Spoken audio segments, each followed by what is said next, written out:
What's happening, everybody? Appreciate you guys checking in on a Sunday. Man, you guys in the Raider War Room. Appreciate y'all. Hopefully you guys had a good weekend. Hopefully you guys, depending on what part of the country you're at, hopefully you stayed cool because it's still hot on the west part of this the goddamn country, man.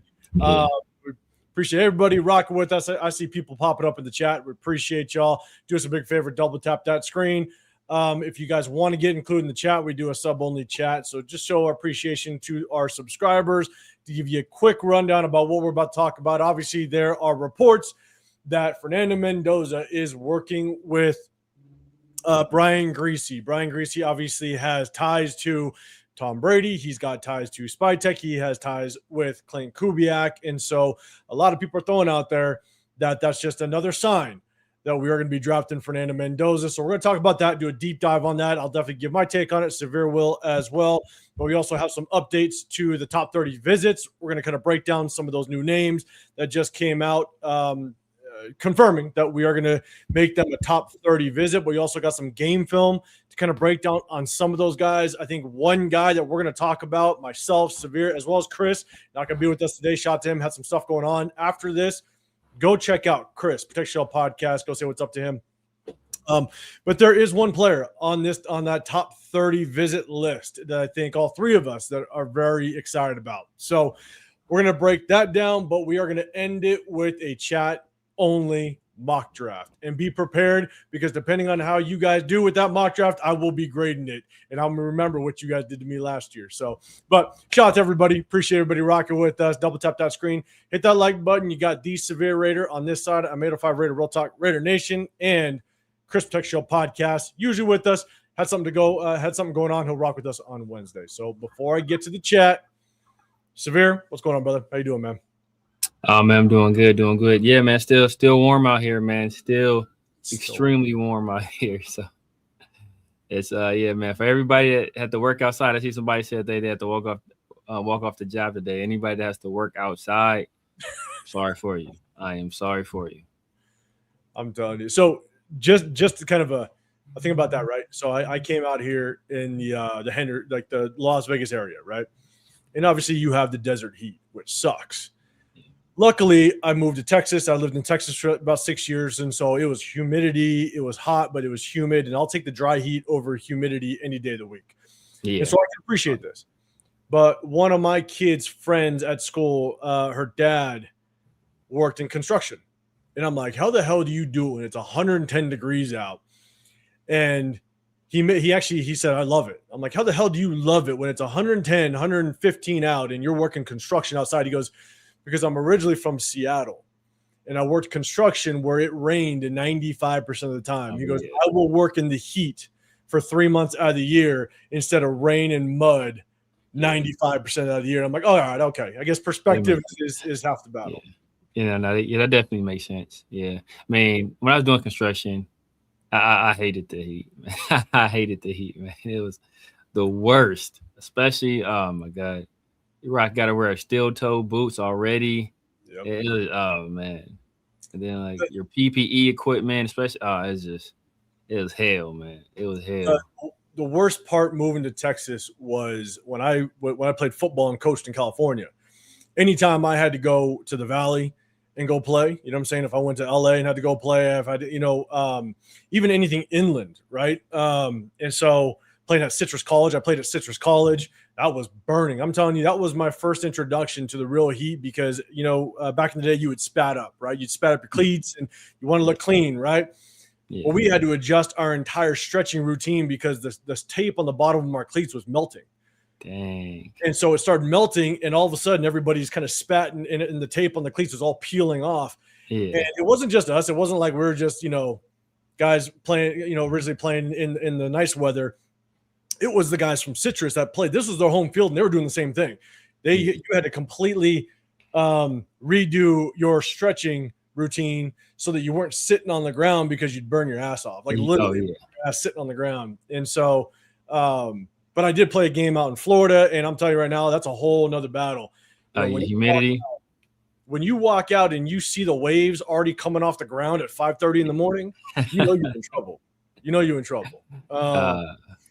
But going to Texas, that was my biggest thing. Was like, how the hell am I going to handle this type of heat, this southern heat and humidity. And honestly, I got acclimated to it. It was fine. You mentally know you're going outside, it's going to be hot as shit. So that helped me better appreciate the dry heat out here in the Vegas area, because it sucks. It definitely sucks. But let's get into humidity. Ain't a joke, man. Humidity is not, like you said, I'd much rather deal with dry heat than humidity. Much better. And what comes with humidity is the bugs too. And so you're just like sticky and wet and stuff. All of a sudden, it's just mosquitoes all over you. And shout out to everybody that lives in the South. I understand what you go through. But we got Where's the Flag up in the building, man. Appreciate you rocking up in here. What up, Jeff? What's happening, man? Jason in the building.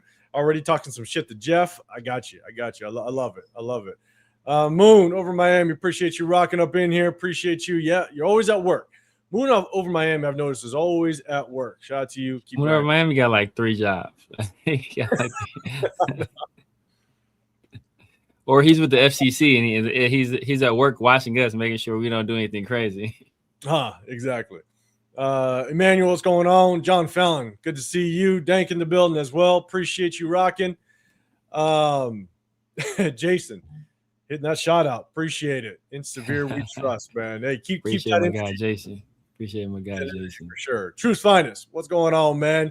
So Aloha 805 would like to discuss rounds 2 and 3 as it's clear we're going to take Mendoza at 1. Hey, I'm going to give you guys the opportunity to do your own mock draft, and then we'll talk about rounds 2 and 3 and 4 all the way to 7. We're definitely going to give that to y'all. Jeff, Drew Aller, you excited? Nice bye-bye number 1. We trading. lot of trade back talk on these channels. I have my takes on Drew Aller, severe. Before I kind of throw mine out there, what's your take on Drew Aller? How do you like him? Let's say we do, like scenario, we do trade back and we decide to maybe address the quarterback position later in the rounds, maybe even prep for next year. Like I think a lot of teams are kind of gearing up for next year. What's your thoughts on Drew Aller? Chat, hit that hashtag Raiders, do me a favor, and let me know what your thoughts are on Drew Aller as well. I mean, Drew Aller is a guy. I wouldn't mind, especially if we end up trading back from 1. Drew Aller is a guy I would target in the later rounds as a developmental guy to kind of see, because you see the tools, you see the traits, all the talent is there. It's just for some reason it hasn't all clicked for him. And we thought after this sophomore season, I believe it was a sophomore season when they went to CFP, we thought like, you know what, hey, this guy, he's a potential first-round pick next year, maybe the number 1 overall pick, which would have been this previous year. Obviously, he had a really tough year. James Franklin, his entire staff, subsequently were fired. So everybody there got blown out. So obviously, whoever is making decisions at Penn State, they thought that the coaching staff in place wasn't doing the job that was necessary. So I think that might have handicapped Drew Aller a little bit, but there's still a little bit more you want to see out of him. Just personally or individually. So if we get him in the building, we can coach him up. I think you have something there, or you could potentially have something there, but like how well he develops at the next level, that kind of remains to be seen, because he never quite took that step at the collegiate level. I'm with you. I think, I like Drew Aller coming out of through the college season last year. Right. I thought it was a great decision for him to go back to college and get 1 more year in, get that experience, because the things that you could like about Drew Aller, obviously he's got the measurables, 6'5", 200, and I think he's like 240, bro. He's not a thin human being, right? He's got some weight to him. He can make any throw on the football field. He has shown and proven that he can hit all levels of the football field, from sideline to sideline, anywhere on the football field you need him to hit, he'll hit. And if you get an ounce of what he looked like with him, and who was that tight end he had last year? The number 1 tight end coming out last year, even though he didn't go number 1? Tyler Warren. If you could get that type of connection, him and Tyler Warren, him and Brock Bowers, could be very nasty. The hesitation I have with Drew Aller is you could tell his ball placement needs to improve. He's not the most accurate. His ball placement has to improve. Actually, before I get to the kind of the knocks on him that I have, is I could not stand that offensive coordinator over at Penn State. I couldn't stand it. I don't think that offensive coordinator knew how to work a pocket type of quarterback, just that type of system. I think he tried to overcoach and outcoach the sideline way too much. The amount of times that I saw him motion 3 separate, I'm talking like full formation motions, like 3 times before the snap. And then he'd all of a sudden had Tyler Warren in the backfield running the football on 3rd and 4, or Tyler Warren trying to throw the football.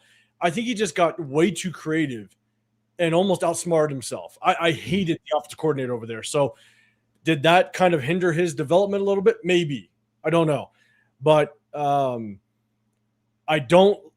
think he needs to improve on his ball placement. I think he can make every throw. He's got a strong arm, but I don't like his footwork in the pocket. That's the problem that I have with him.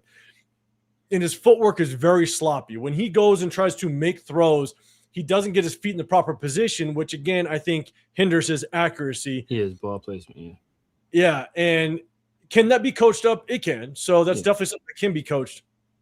But I see all the makings of Herbert, to be honest with you, with him. I put it all together. Yeah, I see Herbert. I think that's his ceiling a little bit. And if you're okay with that ceiling, which I know a lot of people do not like Justin Herbert, and I get that. I think that's kind of his ceiling. And so if you did pass on a quarterback this year, I would say you'd have to wait till at least maybe the 5th round to pull the trigger on Drew Aller. I don't know if I would waste a pick before that with all the needs that we have. I think a 5th round would be okay because of the upside. And if you have to move on from a 5th rounder, a GM's not losing his job for moving on from a 5th rounder. So I like Drew Aller. I think there's a lot of question marks. And I think if you get him in the 5th, I think that's possibly where he would that'd be a good spot for him to go, in my opinion. If we were to draft him and move back severe, where would you possibly take him? If we did. I think the 5th is a nice spot. I'm probably maybe looking at the 4th. I know we have 3 picks in the 4th round. So if you feel that there's a chance that another team might try to, get ahead of you, or, dip back into the late 4th or the early 5th and snipe them from you, I wouldn't mind them taking them with, because I think our last 4th round pick is like a compensatory pick. It's a comp pick. So it's a pick that wasn't, it's like it's not really like we're playing with house money at that point with that 4th round pick. So I wouldn't mind taking them with our last 4th, but if we can wait until the 5th, I'm good with that. I mean, and depending on, I don't know what the medicals are saying about him, because I know he missed a significant amount of time this last season. So, if teams are a little bit wary of him, then I think, he might be solidly in the 5th round. Yeah. And keep in mind, I mean, what was really difficult is as soon as he lost Tyler Warren, there was really no wide receiver targets for him. I think they brought some kid over from USC that they thought was going to be, a great addition to that squad. And I think he had a slow start to the season. But one guy I do like on that Penn State team is that, Singleton, that running back, 6 foot, 230 Nick pounds. Singleton. Yeah, Nick Singleton. I think that could be a damn good compliment to Genty if we were to kind of get him if he falls to the 5th, roughly. So, shout out to everybody. We'll say what's up to a couple more people. Greg, what's going on, man? Appreciate you. Yvette in the building. What's going on? Man. Appreciate you rocking with us. We got Rafa. What's happening, man? Guys, definitely go check out Rafa's channel. Show him some support over there. Yeah, Yvette, the Valley is wicked. It is, especially in the summer, trying to play some football out there. And shit, even when I coached and had to go out there, I felt bad for the boys when I was coaching them up. What up, Troy? What's going on, man? Yeah, my bad. Yeah, a little bit of time change, but it's all right. We with you. Yeah, my fault, guys. I was in Whittier with another track meet in Whittier, man. So, man, I was out there all day. Coach John in the building. Wet heat is messy. You just turned into a dripping sweat mess. Yeah. That's no lie. I mean, in Texas, you just step outside and you just know you're going to feel like you took a shower. And so that was brutal. So, all right, shout out to everybody else. We got a couple more saying what's up. Truce Fine saying, I don't think we brought in Brian Griese to bake cupcakes. We're going to talk about Brian Griese in just a second. What about what's going on, man? Jeff, make sure you guys put those back in the comments so we can kind of get to them. Truce Fine, I get you guys don't like Mendoza, but might as well get behind him as we are definitely picking him. I like the confidence. Yeah. It's not like we don't like Mendoza. We just don't like him at one overall. I think that's the distinction there. So, and I hope everybody understands that. But it's okay. I know a lot of people love him at number 1. Herman, what's going on, brother? You're saying Mendoza has Derek Carr dedication. If he has the leadership, we're going to win games. Okay. All right. We're gonna talk a lot about Mendoza in the coming weeks. I promise. Brimblood, what do y'all think about the QB from Arkansas? Taylen Green. I think he's a massive project. Massive project. Yeah, I think he's a late day 3 guy, if anything. And so I don't think I would waste a pick on him, to be honest. Even if it's 7th round and we don't have a quarterback, I'm not a big fan of him. Severe, what's your thoughts? It depends on how confident the coaching staff is that they can get something out of him. Ironically, I want to say he was a quarterback at Boise State, but I think the year before Genty went off. So Genty's like sophomore year there when he was in a tandem with George Helani. So Genty has some familiarity with him. If maybe Genty can give the coaching staff some insight on how he is just as a leader and as a worker. And if they see that he has the dedication to refine the technical aspects and mechanical aspects of playing the quarterback position, then maybe you can get something out of him. But like you said, I'm not, like 6th at the highest. And it's just like, if we haven't taken the quarterback at all and we just want to get a guy, all right, maybe in the 6th round. We spend a 6th on Tommy Malott, so I wouldn't mind spending a 6th on Taylen Green. Tommy Malott, Cam Miller, those were misses. Those are big misses, unfortunately.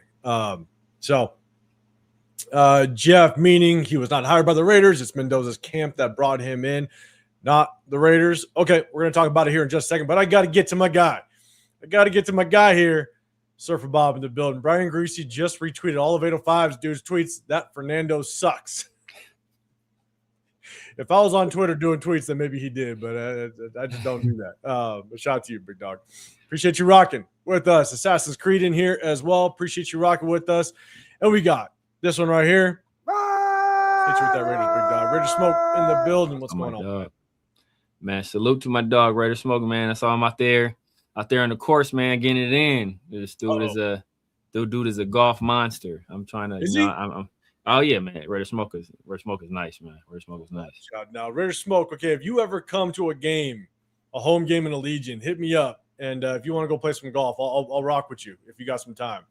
I'm in the Vegas area, so I've played probably 8 courses in this area. And so it's not like, hey, look, I'm not great. Don't get me wrong. I can hang. My dad's a really good golfer, has been a really good golfer since the day I was born. So I've had to hang with him. And so, I'm not going to slow you up, but I'm also not going to, I won't hit any homes. Let's put it that way. I'll be good. But hit me up, man. I'd love to, we can link up. Arnie, what's going on, man? Okay. So let's kind of get into it. Let's see. I think a couple people are kind of responding to the last one. Silver and Facts, what's going on? I think you're saying 7th round flyer, definitely better than those 2 dudes we took last year. Yeah. Let's see. I just want to see if anybody else is kind of talking about that. Don't see it. Dank, did you have a question? I might have missed it. Do me a big favor. If you guys have a question for me or Severe, hit the hashtag Raiders because I'm scrolling through and it's hard. Sometimes I skip stuff. So hit that hashtag Raiders if you can. But Dank, I think it says you put 805 with a question mark. Put it back in the chat and I'll find it. But hit that hashtag Raiders. It'll catch my eye. Arnie's got one. Who has been our best quarterback after Derek Carr? Pick one. Who's been our best quarterback after Derek Carr? I mean, honestly, it's probably been Aiden. I would actually say Donald. I'm with you. It's probably be Aiden, yeah. I mean, he basically beat the Chiefs.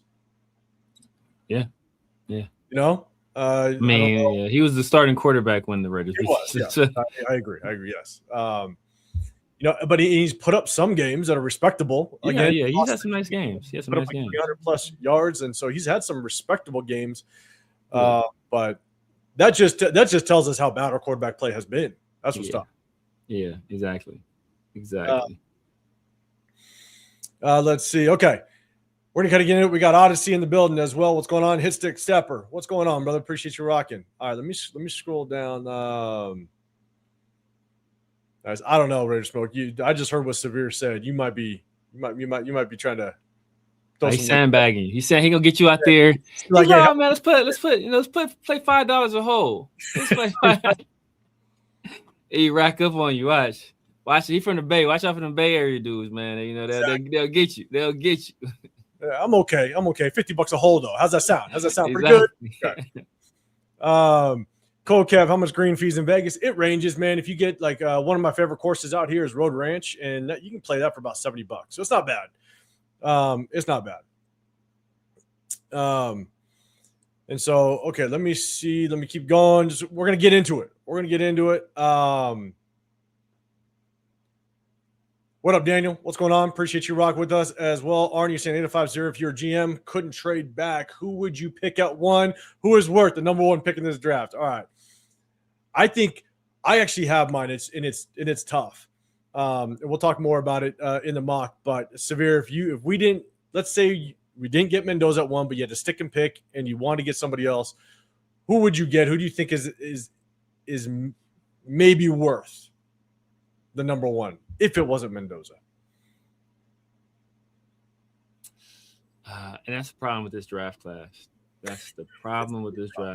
There's not really anybody. I mean, if Jordan Tyson didn't have health issues, probably Jordan Tyson. Maybe Maui. It's between Maui Noah and Arvell Reese and Sonny Styles. I'm probably leaning. See, I'll go back and forth between Sonny and Arvell. I'm probably leaning Sonny right now. So I think Sonny can be a Fred Warner type player. So for me, because I just don't look at Fernando Mendoza as a number one overall pick, I just don't think, based on this tape, and trust me, I've went back and forth on this. If Fernando Mendoza wasn't the guy, I am looking at probably two players. It's probably Carnell Tate or Arvell Reese, in my opinion. I love Mauigoa. I think he could be a damn good anchor on the right side, but I just don't think you take a right tackle at number one. You take a left tackle. I just don't think you take a right tackle. That's the tough part. Carnell Tate, I think he has the potential to be a top 10 receiver in the National Football League. Plus, you give him the fact that you get him on a rookie contract. It's a steal for 5 years with a fifth-year option. The more and more I watch Arvell Reese, I'm sitting there going, if you have Arvell Reese, Nakobe Dean, Quay Walker, and Max as another outside linebacker kind of playing off the edge, a 5 technique, like that linebacker core of Arvell Reese, Nakobe Dean, and Quay Walker could be nasty. And then you get like a D tackle in the second round, like a true nose guard, a big, someone that just kind of eats up the two gap. Like, I just think that's as much as the linebacker position has lost its value when it comes to contracts. That's why I would probably more lean Carnell Tate, just because of the contract and the value that you get under a rookie contract. And so if Mendoza wasn't the pick and I had to stick and pick, I think I'm going Carnell Tate, and that's mainly for the salary cap value that you get. Potentially get a top 10 receiver, and you're going to pay him like the 50th ranked receiver by that 4th and 5th year, just because of how that salary cap is going to continue to increase year over year. It's like what JSN was getting paid. JSN was getting paid like damn near like the 40th paid receiver, but he was arguably one of the best, if not the best receiver in the National Football League. Last year, he for sure was. Yeah, so it's just the value's there. You know what I'm saying? So, but to your point, like I think it's a really rough draft class overall this year. I don't think there's anybody really worthy of being picked number one overall. But somebody has to be picked number one overall. It's like the year the Seahawks run the division at 7-9. It's like, did anybody deserve to win the division? No, but somebody just had to win it. So this is the team that, through the tiebreakers or whatnot, won the division at 7-9, so they're in the playoffs. But like nobody deserved it, and it's like this year, like nobody really deserves to be number one overall pick. But yeah, somebody's going to be the number one overall pick. So Fernando Mendoza is, in most people's eyes, the best quarterback in this draft class. So he's likely going to be the number one overall pick because by default, really. Yeah, and I think the argument that I really struggle with is when people say we need a quarterback and he's the number one and we have the picks, we got to take him. And it's like, in my opinion, the way I evaluate it is it's not we need a quarterback, we have to take the best one. It's we need a quarterback. Let's make sure he's the right one. Not that he's just a quarterback and he's the consensus number one. I think a lot of people believe he is, and that's fine. But for me, is he the right one? Because this could be a mistake. If it is a mistake, that could last damn near 8 years. Because if you ride him out to 4 years and you take that fifth-year option, if you want to continue to make him work, and he doesn't end up being the guy, and then you have to necessarily draft somebody that the year after that, typically it takes a quarterback 3 years to be able to find their potential. So you could be 7 to 8 years out from the next quarterback, unfortunately, if you make the wrong pick. And so, yes, we need a quarterback. Yes, he's the consensus number one. But for me, I want to take the right quarterback if I feel he's there. But I know a lot of people don't like that take, but it's okay. What a Rocky, man. Appreciate you. Jason, what if we execute a trade with the Jets, but as the commissioner approaches the podium, they experience a change of heart, leading us to select Fernando? That would be our luck. Yeah. I'd be done with the NFL. This last time I wouldn't watch. I'd be all college. I'd be all college football at that point. I'm telling you. So Dank, hey, I don't know if you put the question down there, man. If that question was for you, if you had one, remember, hit that hashtag Raiders if you had that question for me, and I'll definitely try to address it. Raquel, linebacker with the pick of the first, is interesting. I think that kind of goes to show just how bad the overall talent is in this draft, because when I just talked about left tackle, like there isn't even like a Joe Alt. Like Joe Alt was the overall consensus number one left tackle in this draft, and people would be willing to trade up to go get him. There's not even a Joe Alt in this draft. It's tough. You know what I'm saying? Yeah. And then that's like with Arvell. Arvell, I mean, he played off-ball linebacker at Ohio State. I don't believe he's going to play that role in the NFL. I think they're going to try to turn him into an edge. That's where teams are projecting him. Sonny, only reason I say Sonny is because Sonny, technically he's an off-ball linebacker, but he's a guy that I feel you can play back at safety. You can play you can play him in a nickel. I saw him covering Omar Cooper in the game. He's a guy that knows how to rush the passer a little bit. And he's one of the better coverage linebackers that you're going to see. So that's why I said, like, would I take, if I knew Fred Warner was going to be what Fred Warner is for the San Francisco 49ers, would I take him number one overall? In a heartbeat. But, like in this draft class, there's not really another guy that you can really put your finger on and say, like, he is the number one overall pick. So if we can't trade back, those are kind of the three players I'm looking at. And then just looking at all things being considered, I think Sonny has the lowest bust potential. I think he's going to be a good player no matter what. Will he ever reach his ceiling? That remains to be seen, but I just think his bust factor is extremely low.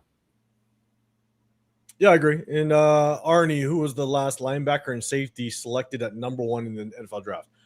I have no clue. Severe, do you know? Last linebacker? It's probably been a long time. It's probably been a long time. Problem with the linebacker position, it's like the running back position. You don't necessarily value a linebacker to bring them on for that second contract. I mean, unless they are just the best linebacker in the league. A lot of teams will move on from linebackers knowing that you could draft a really good prospect in probably the 20s in the first round. And so it's just like a running back. I think the value of that position as it relates to how much you'd have to pay that player versus where you can get probably the best linebacker in the draft, which again you could fall to the 20s. Look at Jihad Campbell. Jihad Campbell was arguably the best linebacker coming out of last year's draft. I really liked him, liked Carson Schwarzenegger in the second, but Jihad Campbell, I think he went in the 20s. I mean, he had to go late because he went to the Eagles. So that's just the value that you can get in the draft versus how much you'd have to pay a top linebacker. And I think a lot of teams are willing to move off of them and address that in the draft because where you can get them. Yeah, I can't think. I can't think of a guy that was taken number one. Not recently. Yeah. And Design, what's going on, man? Would you take Tate over Mendoza? I would right now. That's just me. And it goes to Rick L's point. You can move back and get draft Tate. So it's not just getting Tate; it's getting potentially 2 additional first rounders in Tate versus Mendoza. I think everybody has to kind of get that into their head. It's not just move back because I don't like Mendoza. It's I can get Tate in 2 additional first rounders. Exactly. That's what I would do. That's kind of the Ty Simpson argument as well. And so, Severe, what's your thoughts? Yeah, I agree. Like, I think the question he's asking is if you had to pick a number one and both Tate and Mendoza are there, are you taking Tate instead of Mendoza? Yeah. For me, that's tough. I probably take. You see, I mean, it is tough. It's a tough decision because I don't think Tate's worth the number one. That's the hard part for me. Yeah. Oh man. I'm probably taking Mendoza because there's a guy that we're going to talk about later on that I like so much that we can get later. So I was like, all right, I'm with you. Go Mendoza, but it's by a nose. It's like barely by a nose. And it's not because I don't think Mendoza's going to be like a bad player or anything. I just don't think he's worth the number one overall pick. I just don't. Yeah. But I just have to take quarterback. At that point, quarterback is more valuable than receiver. So I'm gonna go with quarterback. What's this comment by Jason Severe? You sure it was Sonny and not his brother? I'm pretty sure it's Sonny. Yeah. Was it? Sonny Styles is 0, I believe. So yeah, pretty sure it was Sonny. And Moon over Miami, Ray Lewis. Ray Lewis didn't go first. He didn't go first overall. People questioned Ray Lewis's size when he was coming out of Miami. Yeah. Omega LS, does the game tape back up Sonny Styles being drafted as high, or is he just combine darling? I have my take on it, Severe. I know you've heard my take a little bit on him. I still think he's got a lot of potential. But Severe, what's your thoughts on this comment? Sonny Styles was a top 10 pick before the combine, guaranteed lock. He's not getting outside the top 10. And now most people think he's like a top 5 lock, not getting outside of the top 5. So people already thought he was like the best off-ball linebacker in the country, coming to the next level. Like I said, most people view Arvell Reese as more of an edge prospect than off-ball linebacker prospect. So yeah, before the combine, Sonny Styles was. I think casual fans just started watching Sonny Styles, or they heard about what he did at the combine, so that turned on the masses to what Sonny Styles was or what he could be. But most people that actually, follow the process, they were saying Sonny Styles is a top 10 talent in this draft. Yeah. Rick, how you're saying? Oh, no. So, Mario, I guess I'll talk on Sonny Styles. So, I like Sonny Styles. Don't get me wrong. I just have one concern. You go back and look at his tape. I just don't think his initial reaction as a linebacker is there. His first instinct isn't quick enough for me. Is that going to hinder him a little bit in the NFL? I do, but he's such an athlete. I think he has a chance of making up for it with his athleticism. So I hope that's the case. I hope that what he lacks in just pure instinct as a linebacker, because compare the game film between him and Arvell Reese. Arvell Reese, you can see, is a natural linebacker. Sonny Styles is a converted safety. So you can almost see in his game film that he's not a natural linebacker, but his athleticism makes up for it, which is really good. So, but Arvell Reese looks like a natural linebacker. The instincts are there. So my only question with Sonny Styles is his lack of experience at linebacker and his lack of just first instinct motion when the ball is snapped, because it's not natural. Is that going to hinder him? So I still think he's a top 10 pick. I really do. But that's just my only knock on him. Outside of that, man, he's an athletic freak. He can go sideline to sideline. Not only is he going to be able to help you in the run game, but he's going to drop back and be a monster in the pass game just because of his length and how tall he is, and his athleticism. So, but I do think he's got very good attributes to play that in the NFL. Let's see. Arnie, you got another question, man. Let everybody, you guys, if you guys address this, because we got to get to some of the 30 visits. We're going to do and we got some game film to match up with some of the 30 visits. And we're going to do a chat mock draft. And so hopefully you guys enjoy that. But definitely, guys, let everybody know what starting position is the weakest to quarterback on our depth chart after free agency. Guys, definitely hit that in the chat. Answer that for Arnie. Alec, you're saying Raiders need to take a swing at quarterback, period. Yeah. I think, but that's where I struggle, because we're taking somebody number 1 overall. And if we're going to take that, and Alec, you might just be typing that in, but I'm not just taking a swing at a quarterback at number 1. Like I need to make sure that is the best decision to make sure that our franchise has the best path going forward. And if you're not 100% sold, then you trade back. I know a lot of people are. I'm not saying you guys aren't. I'm just not. So I would trade back, where I think 98% of the nation will take Fernando Mendoza. Joseph, if you don't take Mendoza and he pans out somewhere else, then you're fired as a GM. Not necessarily. Not necessarily. If you don't, go for it. If you don't take him number 1 overall and you still build a winning team, and he pans out, then you're fine.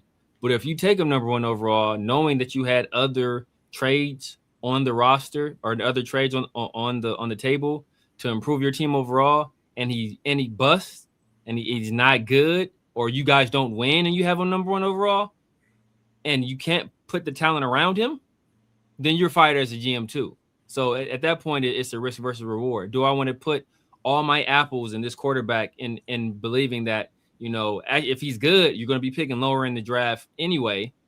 Or do I take my chances on somebody that's maybe a superior talent overall, plus additional draft picks in other years to help, select a quarterback in a better quarterback draft class, or move up for a guy that I think is better than Mendoza? You kind of got to see, you got to weigh those out.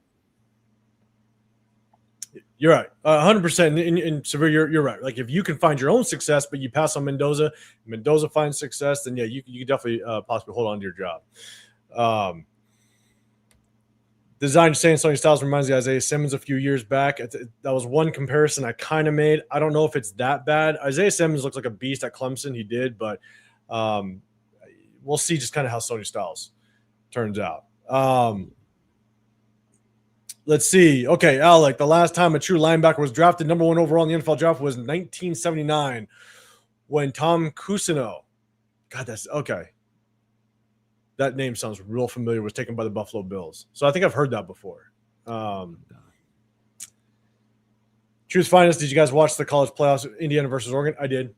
Yeah, and we're going to break down Fernando Mendoza's game film on all those big games and stuff like that. So definitely tap in for sure.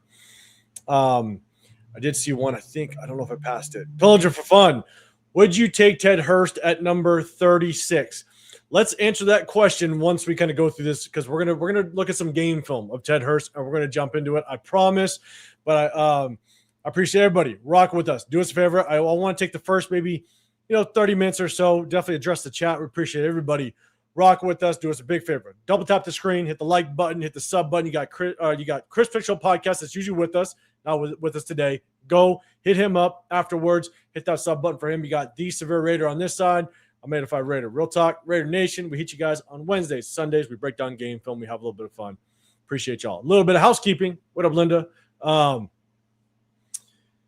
We will be at the draft. So if you guys are going to Pittsburgh, shout out to Jeff. He's going to be at the draft. A couple of the people, if you're going to be at the draft, hit us up on social media. Let us know if you're going to be there. We'd love to put names to faces, just chop it up with everybody. But also, May 16th, Raider Nation Summer Kickoff in Bakersfield, California. If you're going to be in the area, we're going to try to make it through. We're going to pull up, have a good time. Shout out to Cheeto Linus. He's going to have a booth. We're going to link up with him, be in there. So if you have if you're going to be around the SoCal area, Raider Nation Summer Kickoff. Raiders Crusaders on Instagram runs it. Go hit him up. You'll get all the details. But we'll be there. We'll have a little bit of fun. What up, Anthony? Okay. We're going to get into Rocky, I'm going to give you this one. How much faith do you have in Tom Brady and John Spytek? So far, I'm very impressed with this offseason. Severe, I'm going to throw it to you. Tom Brady,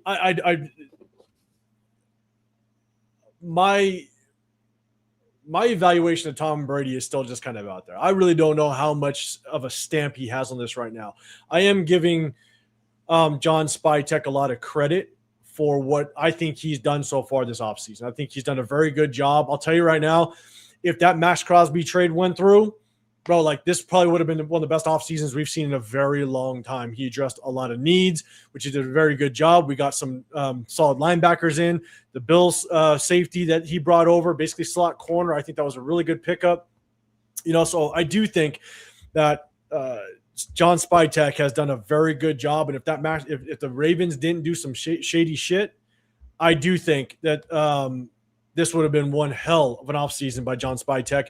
How much I'm putting this on Tom Brady, I just don't know. And whether you like Clint Kubiak or not, whether you think he's a good coach or not, he did get the top name. So you got to give him some credit for that. So I'm starting to kind of feel like last year was kind of I'm giving Spytek a pass last year.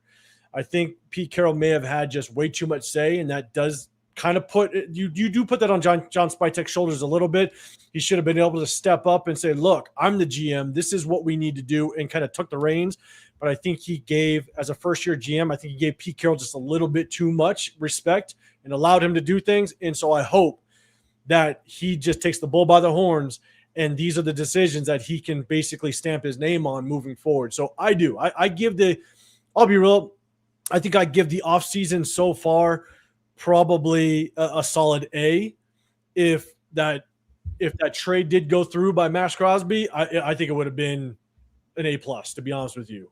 Severe, what's your thoughts on that comment?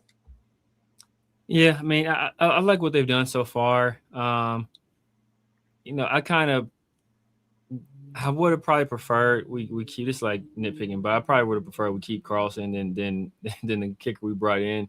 To be honest with you, but maybe Carlson hasn't been that consistent as of late, so I can understand them wanting to go with the new guy, especially since the new guy has history and familiarity with our special teams coordinator. I also don't like the fact that we have absolutely no true veteran presence right now on the roster at quarterback. I guess you could say Aiden, but Aiden is still a young guy in this league himself. So, and it kind of doesn't put us in that much of a great position if we were to try to field a trade, right? Because teams know, like, we almost have to take a quarterback at this point if we don't address that position at some point during free agency. I know there's still a few guys out there, not the best. It wasn't the best options to begin in this offseason. I mean, it wasn't the best options this offseason to begin with, and now the pickings are even slimmer.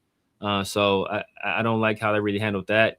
I would have liked us to pick up another, veteran running back at some point, just to be at least a pseudo compliment to Genty if we aren't able to address it in the draft. But for the most part, I think they were aggressive. They pulled off the max trade before it was reneged upon. So I give them a B for how everything turned out. But if they were able to put that max trade off, it would have been an A. Yeah, man, that max trade, goddamn. I know a lot of people are happy he's back, and that's fine. If he can be a piece to a potential Super Bowl run and Super Bowl win, man, then it all works at the end of the day. But, man, it would have been nice. Raider Wing, what's going on? If Mendoza only looks average to poor and they somehow have the number one pick again, do you take Manning? I think you have to. No. In my opinion, I think you keep rolling with Mendoza. You can't judge Mendoza off his first year, to be honest. And I won't. As much as I don't like Mendoza, and I just think there's too many question marks for me. I'm not, and if he looks bad, I'm not going to hold that over him. I think every rookie quarterback needs at least a season, maybe a season and a half, to kind of see what they bring to the table. Severe, what's your thoughts on that? Yeah, they can't. They absolutely cannot.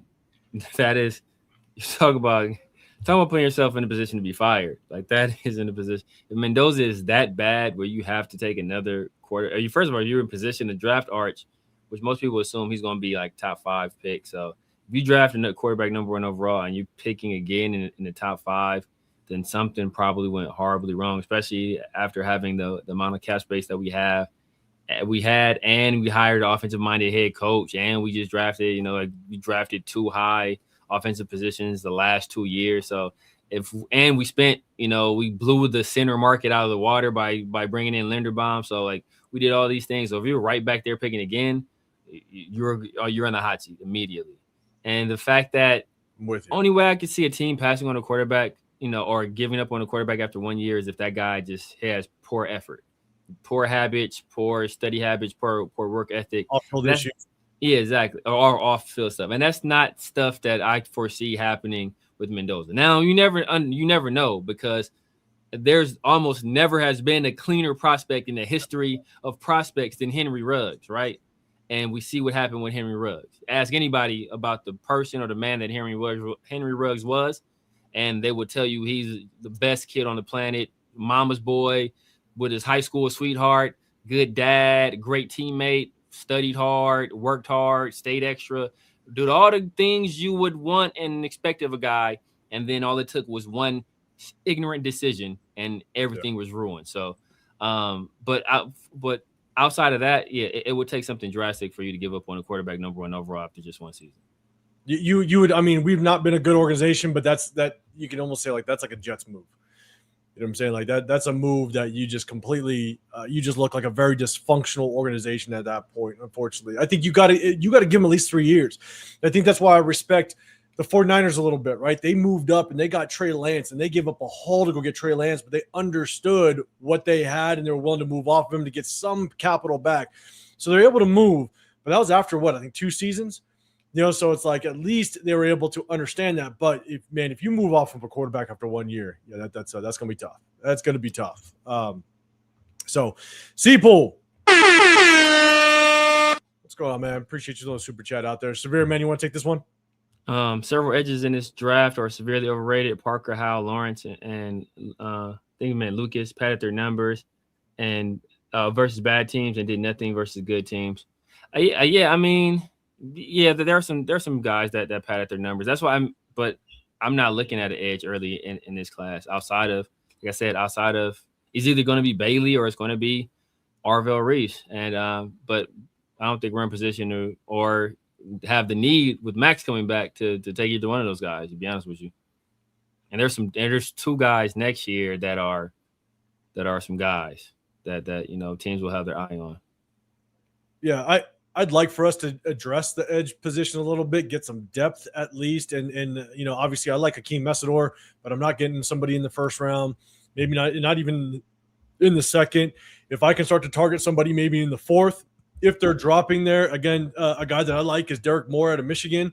He could be kind of a possible day 3 guy that I'd take a swing on as just a potential depth piece, and then maybe you can move into a starting position.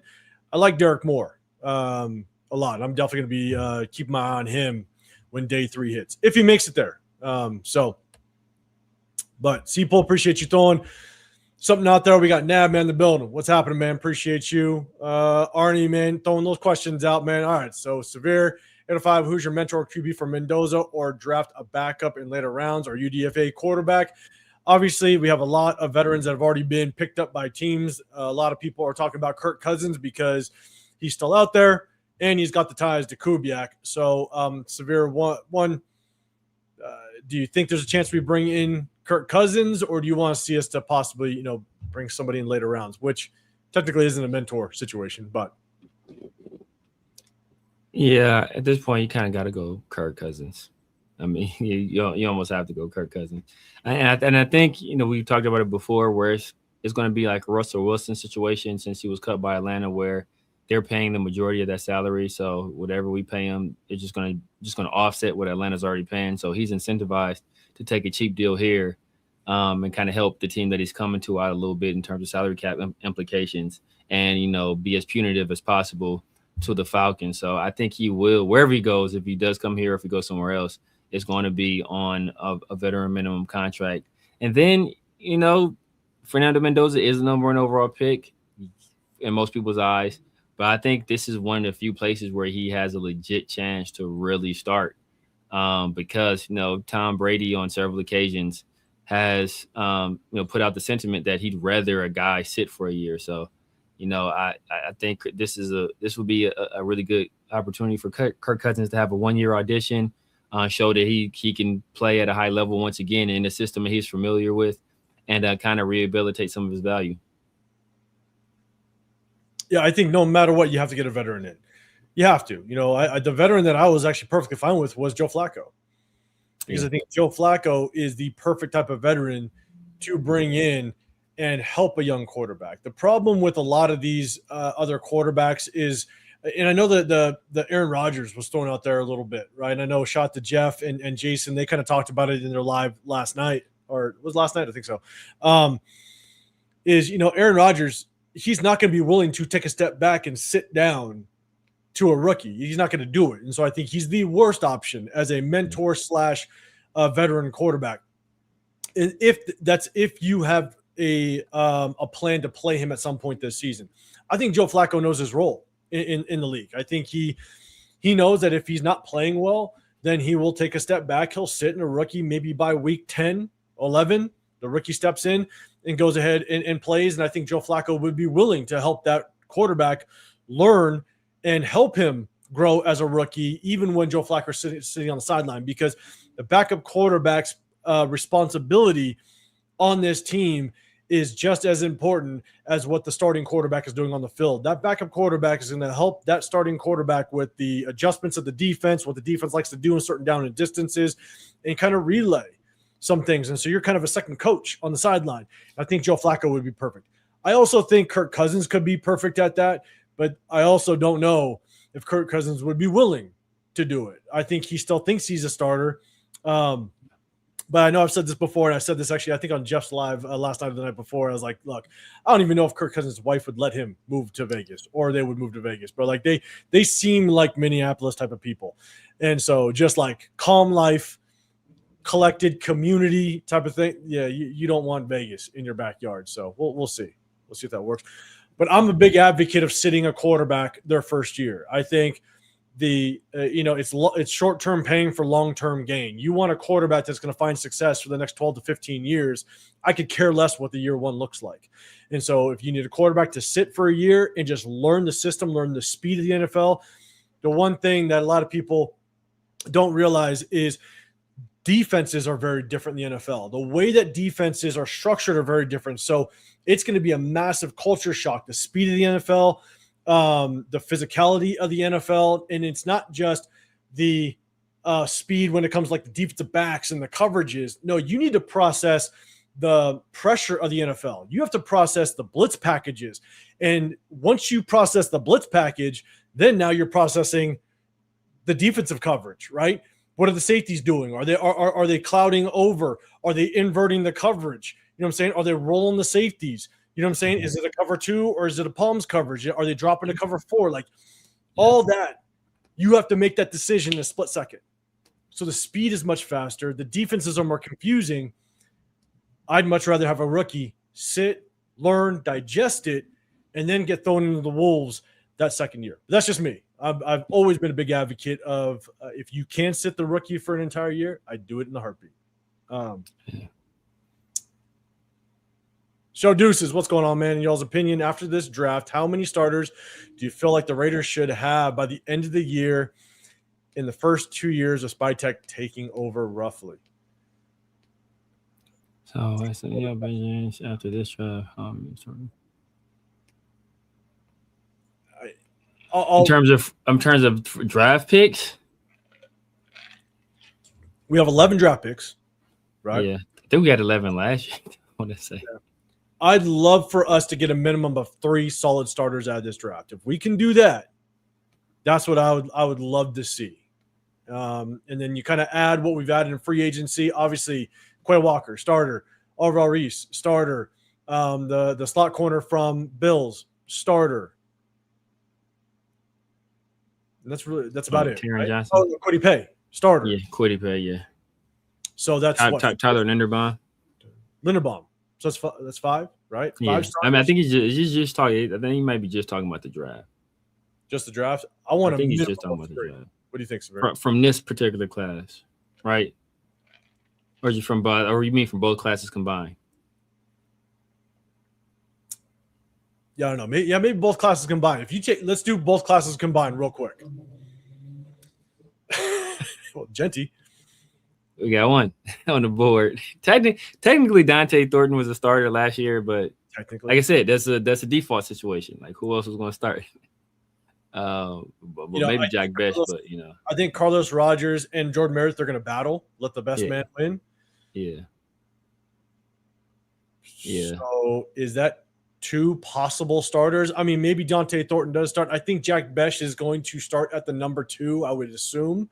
So maybe, it may not be a quality starter, but I think you possibly could have 3 starters. Genty, Jack Bech, Carlos Rogers, if he beats Jordan Meredith. Caleb. Or Caleb Rogers. Yeah. So and if you get a minimum of 3, maybe that's 6 starters from the draft in the last two drafts. I don't know. Yeah, maybe Porter. They throw Porter in there, maybe. Did you say Porter already? I did not throw Porter in there. But I'll tell you right now, we're going to talk about one topic, but we're going to talk about the update on the top 30 visits, and we're bringing in a crap ton of receivers.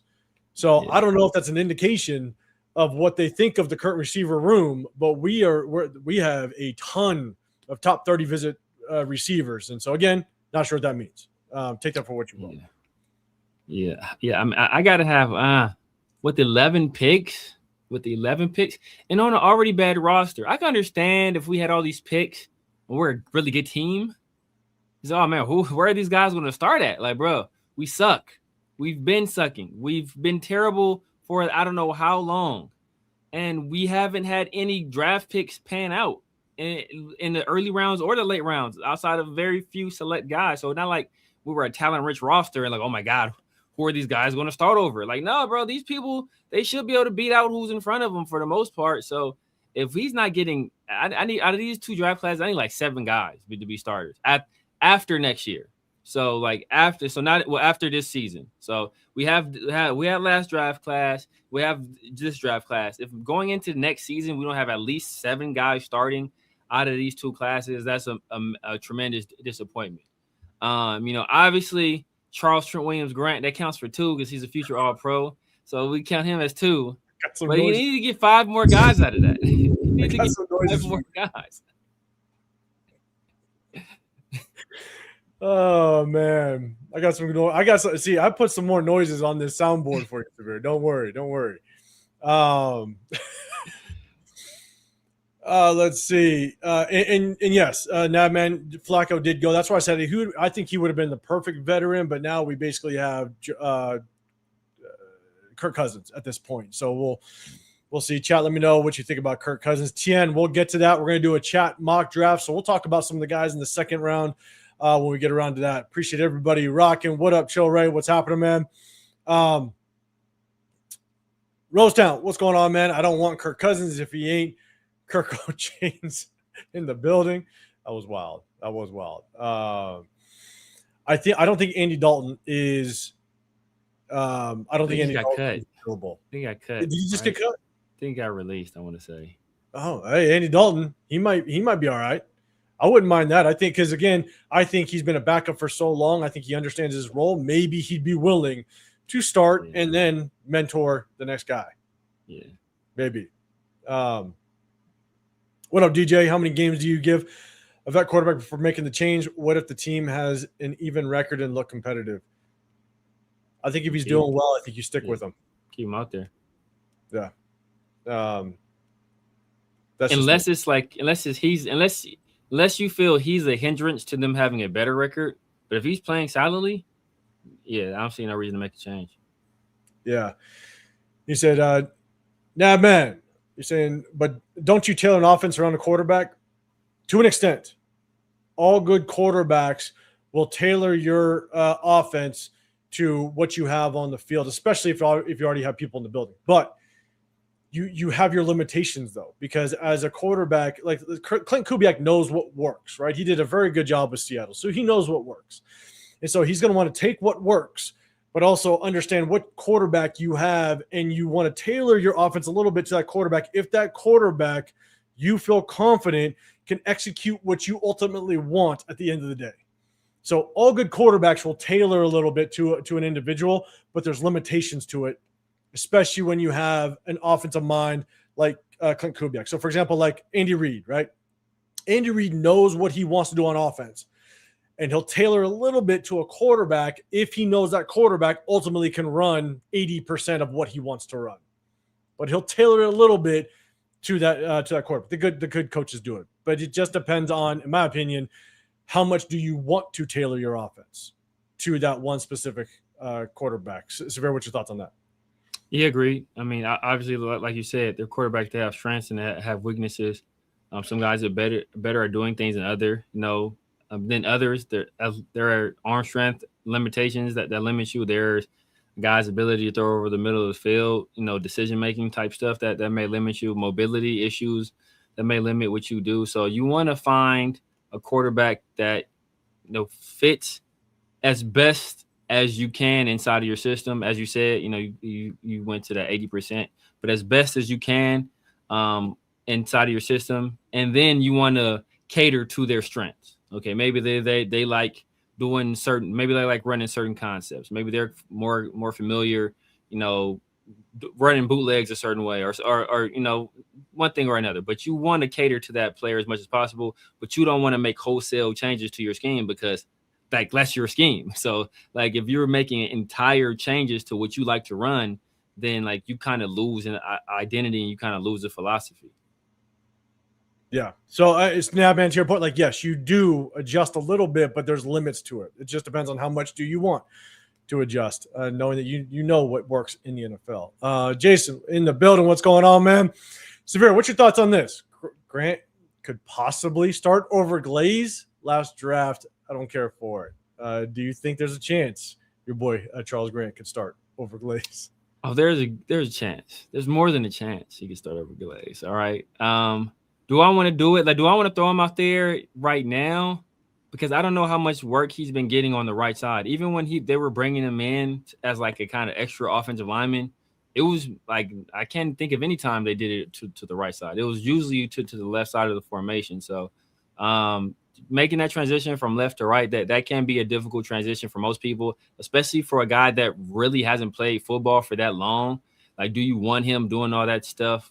1 year he's playing left, and the very next year you're expecting him to start on the right side. So I would like for him to have at least one entire season exclusively playing right side, even if it's as a reserve.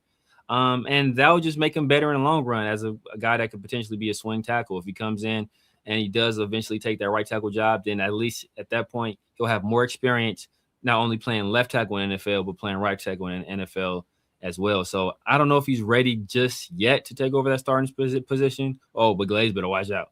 He better watch out because Trent Williams Jr. is coming. I love it, man. I'm going to get used to this soundboard because I wanted to hit a button, but I was too late on it. I got to get the timing right. I did see a comment in just a little bit ago, basically saying your top 3 draft picks start. And I agree to that outside of the quarterback position. The quarterback position, you can start them or you can sit them to help groom them. And so that's I think the only position that you have the decision whether you start them right away or you sit them. It could be half a season, could be a whole season. It just depends on when you feel he's ready, because at the end of the day, that the quarterback, in my opinion, the quarterback in hitting literally a pitch in the Major League Baseball, I think 2 of the hardest things to do in sports. Hitting a fastball against a major league pitcher is one of the hardest things to do in sports. I think right in line with that is playing quarterback National Football League. That's why you can maybe count on one hand how consistently, or you can count on one hand how many good quarterbacks there are consistently throughout the league. And those top 5 typically remain the top 5. Why? Because it's so hard to play quarterback. And so I think that's the only position, if you pick them in the top 3, you can possibly sit them for at least a half a season, maybe a full season to prep them. Outside of that, you're starting everybody else day one. Jason, the trade for Mac Jones could be an option. Your thoughts?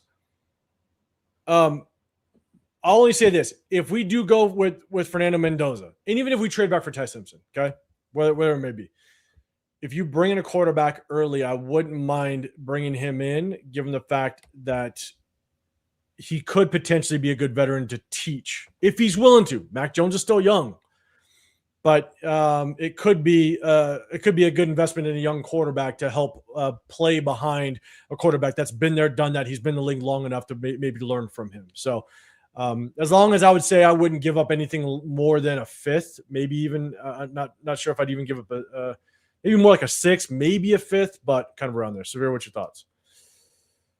Yeah, it all depends on the asking price. I mean, I don't think we're in a position to be giving up draft capital for a guy that. Oh, he said Dalton got traded to the Eagles. Okay.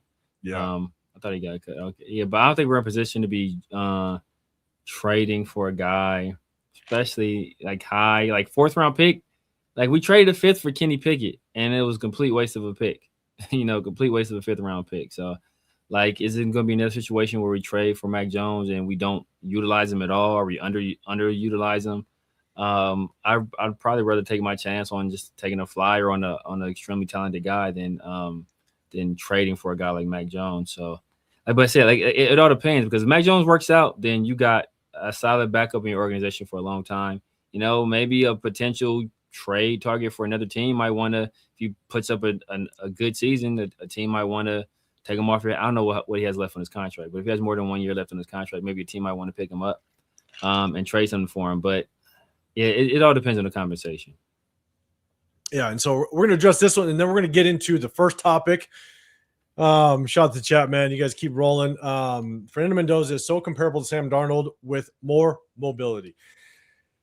I'm going to say, Arnie, shout out to you, man. You always hit us with the questions. If you go look at Fernando Mendoza, what he was asked to do at Indiana, he is far from Sam Darnold.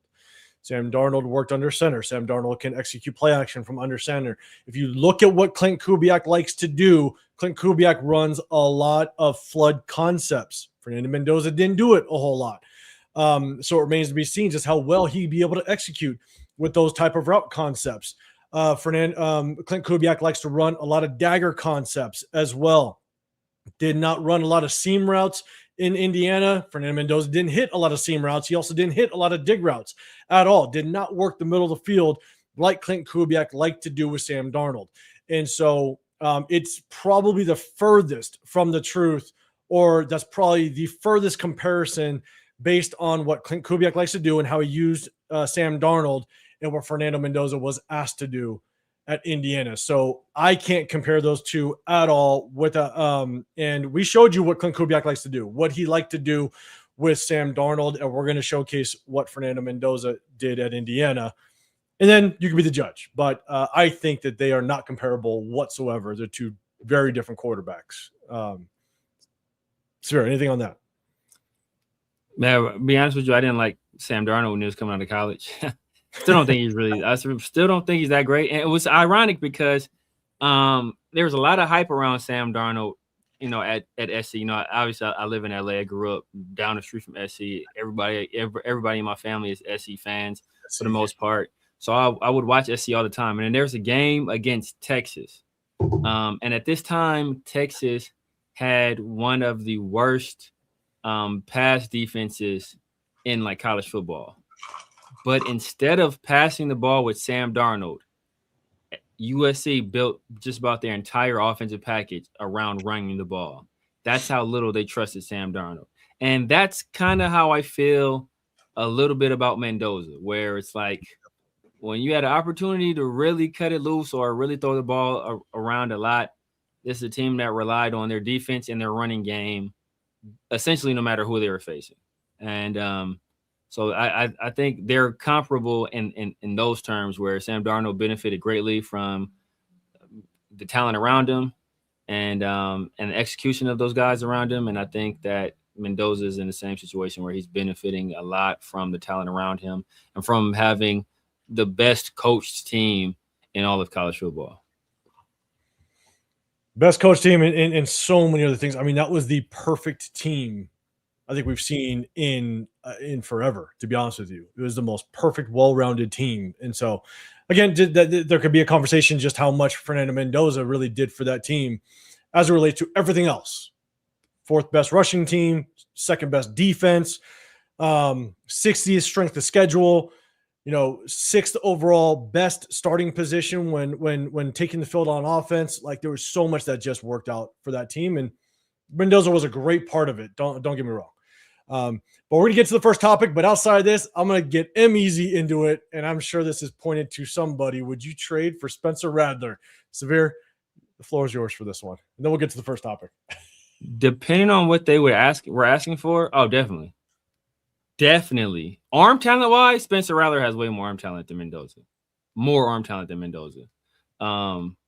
But I said Spencer Rattler is like 5'11". So like that's what holds Spencer Rattler back. Like, Spencer Rattler is 5'11", and he makes questionable decisions. But Spencer Rattler is mobile. He's a good leader. I think you can see like the growth. I like guys that have faced some kind of adversity in their lives and had to overcome that adversity. Obviously, Spencer Rattler was a superstar quarterback, when he was in high school, superstar quarterback coming into OU. And then he lost his job to Caleb Williams, future number 1 overall pick, future, quote unquote, generational prospect. So, I mean, you lose your job to a generational prospect. How mad can you be? He goes to South Carolina to a team that's completely depleted of talent. I think he had Xavier Legette, but he was hurt all the time. I think his other number 1 guy was, I forgot. I want to say Juice Scruggs, but not Juice Scruggs. I forget his other number 1 receiver. But like he faced some adversity. He was able to overcome that, get in the NFL, earn a starting job for a brief period of time until he lost his starting job to a player that people felt, if he had extrapolated his performance over the last half of the season, over the entire season, would have been Offensive Rookie of the Year, and Tyler Shuck, who was a guy I liked at quarterback as well. So if the price is right, I'm all for it. And let those guys battle it out. And I wouldn't be surprised if it's a fair and even competition if Spencer Rattler beat him out year 1. All right. So there you have it. I was going to leave that for Severe. Shout out to him, man. I know you did like Spencer Rattler kind of coming in out of that draft, kind of in the later rounds. And so we'll see. We'll see how it works out. Choose fine. You out here, man. Appreciate you. I know you we will definitely go back and forth on the Fernando Mendoza. Trust me, there's gonna be plenty of time to talk about it. I've definitely done my homework on even the college playoff championships, those games. I've done my homework, and we'll be going back and forth. Don't worry. Pilger for fun. Mendoza equals Sam Bradford to me. Sam Bradford was a good man. Sam Bradford wasn't hurt all the time. Sam Bradford, I think, would have been a pretty good NFL quarterback. He was just hurt all the time. He was.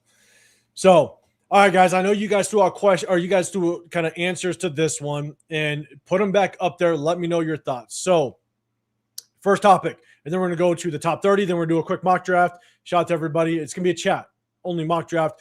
So, Brian Griese working with Mendoza. Is that a sign? Now, a lot of people are leading that to be a sign that we're picking him. It's set in stone. You have Brian Griese that obviously has ties to Tom Brady. Back when Tom Brady was with Michigan, he was also a teammate of John Spytek. So John Spytek probably has some interaction with Brian Griese.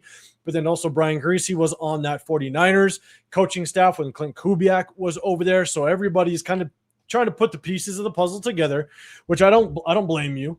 But chat, let me know. Do you think that this is an indication, or just another indication, that we are for sure, without question, drafting Fernando Mendoza at number 1? And I will say this: a lot of the indications are that, or assumptions, however you want to put it, are that Brian Griese is already showing Fernando Mendoza and teaching Fernando Mendoza the Raiders playbook. Let me know what your thoughts are, chat. Hit that hashtag Raiders. So I have my opinion on this, and shocking, might be a little bit different than everybody else. But Severe, what's your thoughts on this one? Chat, hit that hashtag Raiders. Let us know as well. Severe, what's your thoughts?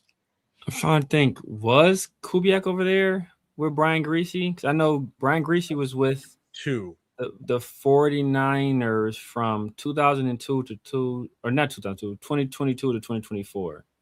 And I don't think in 2022, he was the quarterback's coach. I don't think Kubiak was there at that time yet. So I don't know if they crossed paths in terms of with the 49ers, if I recall correctly. I could be wrong on that.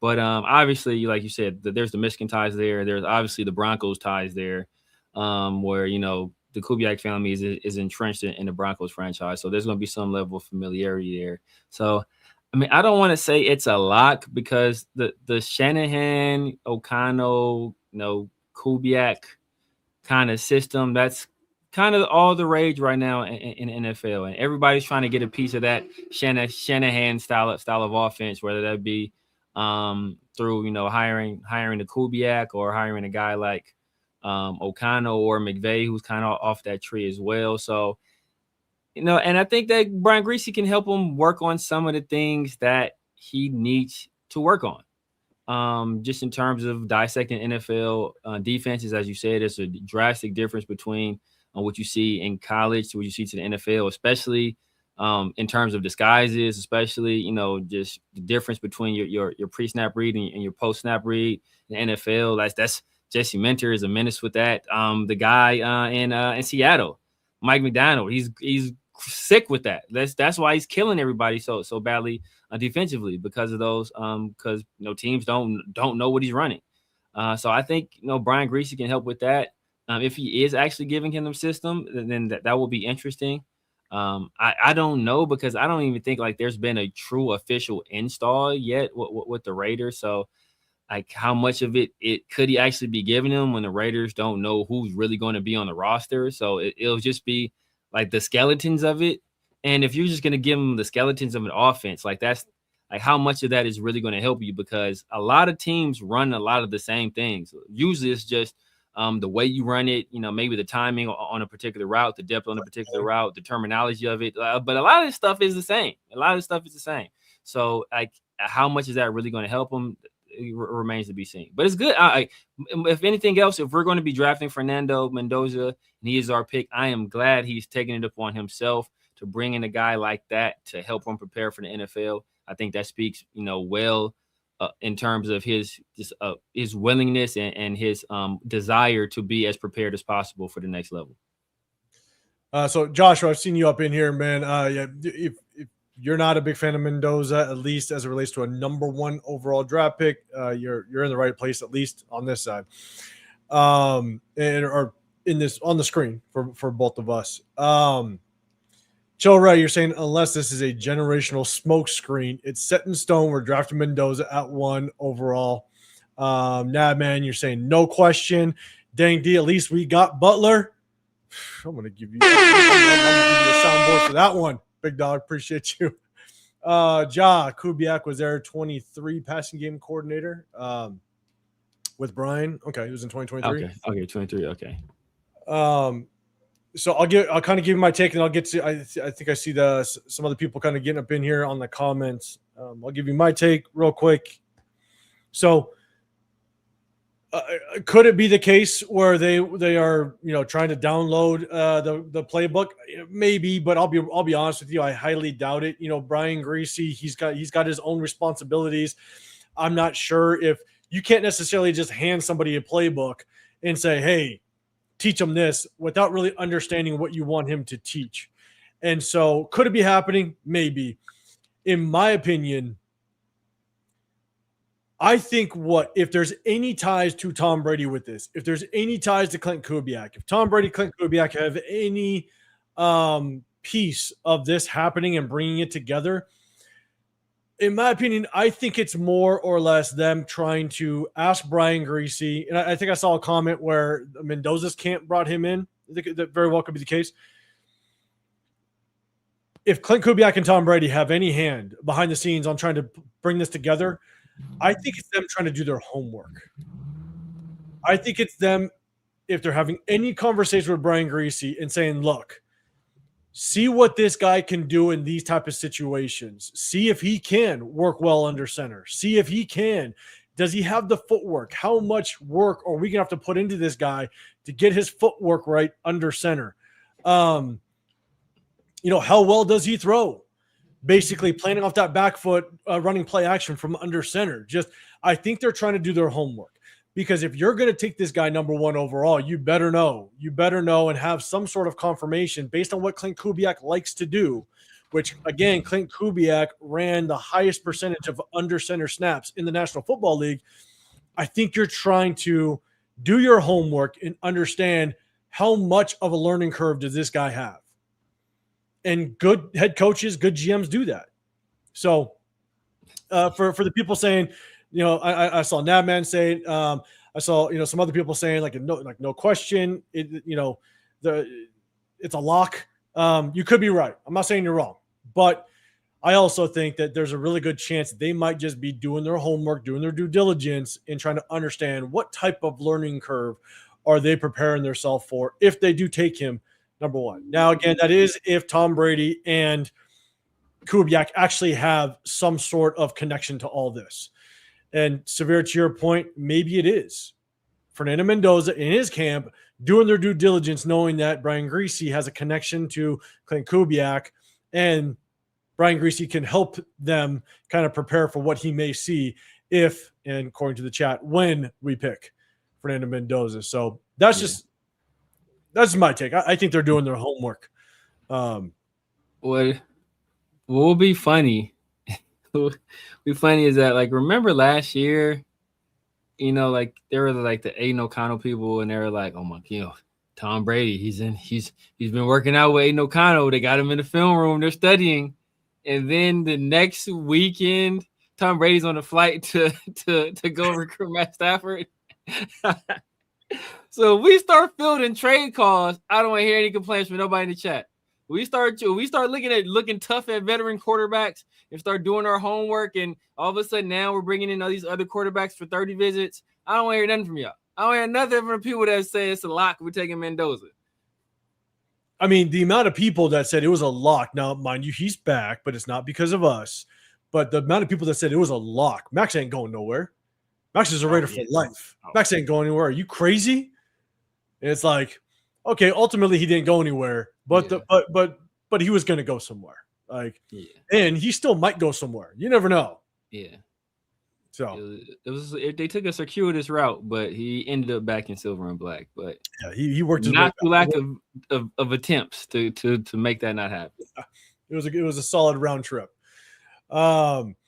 Jason, you said the Brian Griese-Mendoza might also be a way to affirm or back off the Mendoza pick. And I think, I mean, I'm with you. I think that's kind of what I just kind of explained is maybe they're just trying to confirming really what is this kid, and maybe they trust Brian Griese enough. Again, that's if there's a connection to kind of give them feedback on the kid. Maybe. Lindo, working on play calling, reported in Florida. All right, let's see. Troy Gill, no, I think Mendoza's camp was the one to hire him. Rick, what's going on, man? Appreciate you rocking with us. Let's see. Dank, you're saying Griese was quarterback coach when Brock was drafted. Yeah. Let's see. Rick L, we're drafting Mendoza with the first pick. The lack of urgency to sign a veteran quarterback and Linderbaum were tells that we are drafting Mendoza. I don't argue that. Yeah. That's what I'm saying. Like, if I was a betting man, we're drafting Mendoza. I'd put my money on that we're drafting Mendoza. That just doesn't mean that would be my choice. Okay. All right, let's see. Jan Kim, what's going on, man? Appreciate you. Whatever happens, my only ask is please set up the quarterback and team to be successful and establish a long-term foundation to growth. I cannot agree more. I'm with you, big dog. I'm with you. Okay. Let's see. I want to get to all right. Severe, I think you start this one. Go for it. Yeah. Nav, man, you say stuff like this, and it lets me know that you're not paying attention at all. It lets me know you're not paying attention at all. I think Mendoza, he's thrown at least 300-yard games of any quarterback. He will have thrown at least 300-yard games in his last season of any quarterback to ever go number one overall. I think he's threw at least 300 games of any quarterback to win the Heisman, and I think in like the last 20 years, something like that. IU hasn't done anything since Mendoza got there, except they won all but 2 games last year. The only 2 games they lost were to Notre Dame and Ohio State. Who was in the national championship last year? Was it Notre Dame and Ohio State? So they only lost those 2 games. That's after Kirk Cignetti just got there from James Madison. Half the team was transferred from James Madison. So it's their first time playing Power 5 football in the Big Ten Conference. And those guys ran the table last year outside of 2 games. And it just happened to be the 2 best teams in the country. With Curtis Work, a much less talented player at quarterback. And like I said, and with Kirk Cignetti's his first year doing any of that. And a lot of these guys, their first year playing Power 5 football. So it's not like they're a team that just came out of nowhere. They were in the college playoff last year, the very year before. So, like, people be saying, oh, Mendoza, they dragged Indiana out of the doldrums. No, it was Curt Cignetti that dragged them out of the doldrums. What was Mendoza doing at Cal? What did he do at Cal? Since he's so good and this Indiana team had never done anything and it was only Mendoza, then why didn't Mendoza do this at Cal then?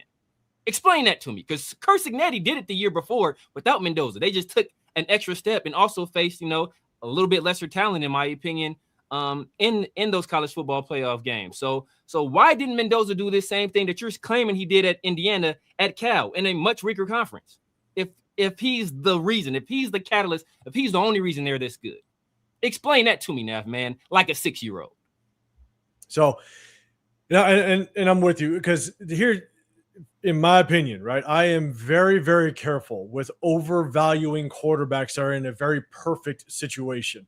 And I think that's what we're looking at with Fernando Mendoza. A lot of people will reference back when you had, like, Alabama was an absolute powerhouse. NIL has kind of screwed it up for Alabama. Back when USC with, like, Matt Leinart, all those guys, absolute powerhouses. You even have the Ohio State quarterbacks that had nothing but talent all around them. So I'm very careful with overvaluing quarterbacks that had nothing but talent around them and weren't asked to do a whole lot. And I'll tell you right now, if you just throw the Heisman out there and that he's a winning quarterback because they went 16-0, tell me the last time a Heisman Trophy winning quarterback went to a Super Bowl and won a Super Bowl. You can't tell me one that won a Super Bowl. And only 2 Heismans have ever went to a Super Bowl, which is Cam Newton and Joe Burrow. And so you got to throw that out.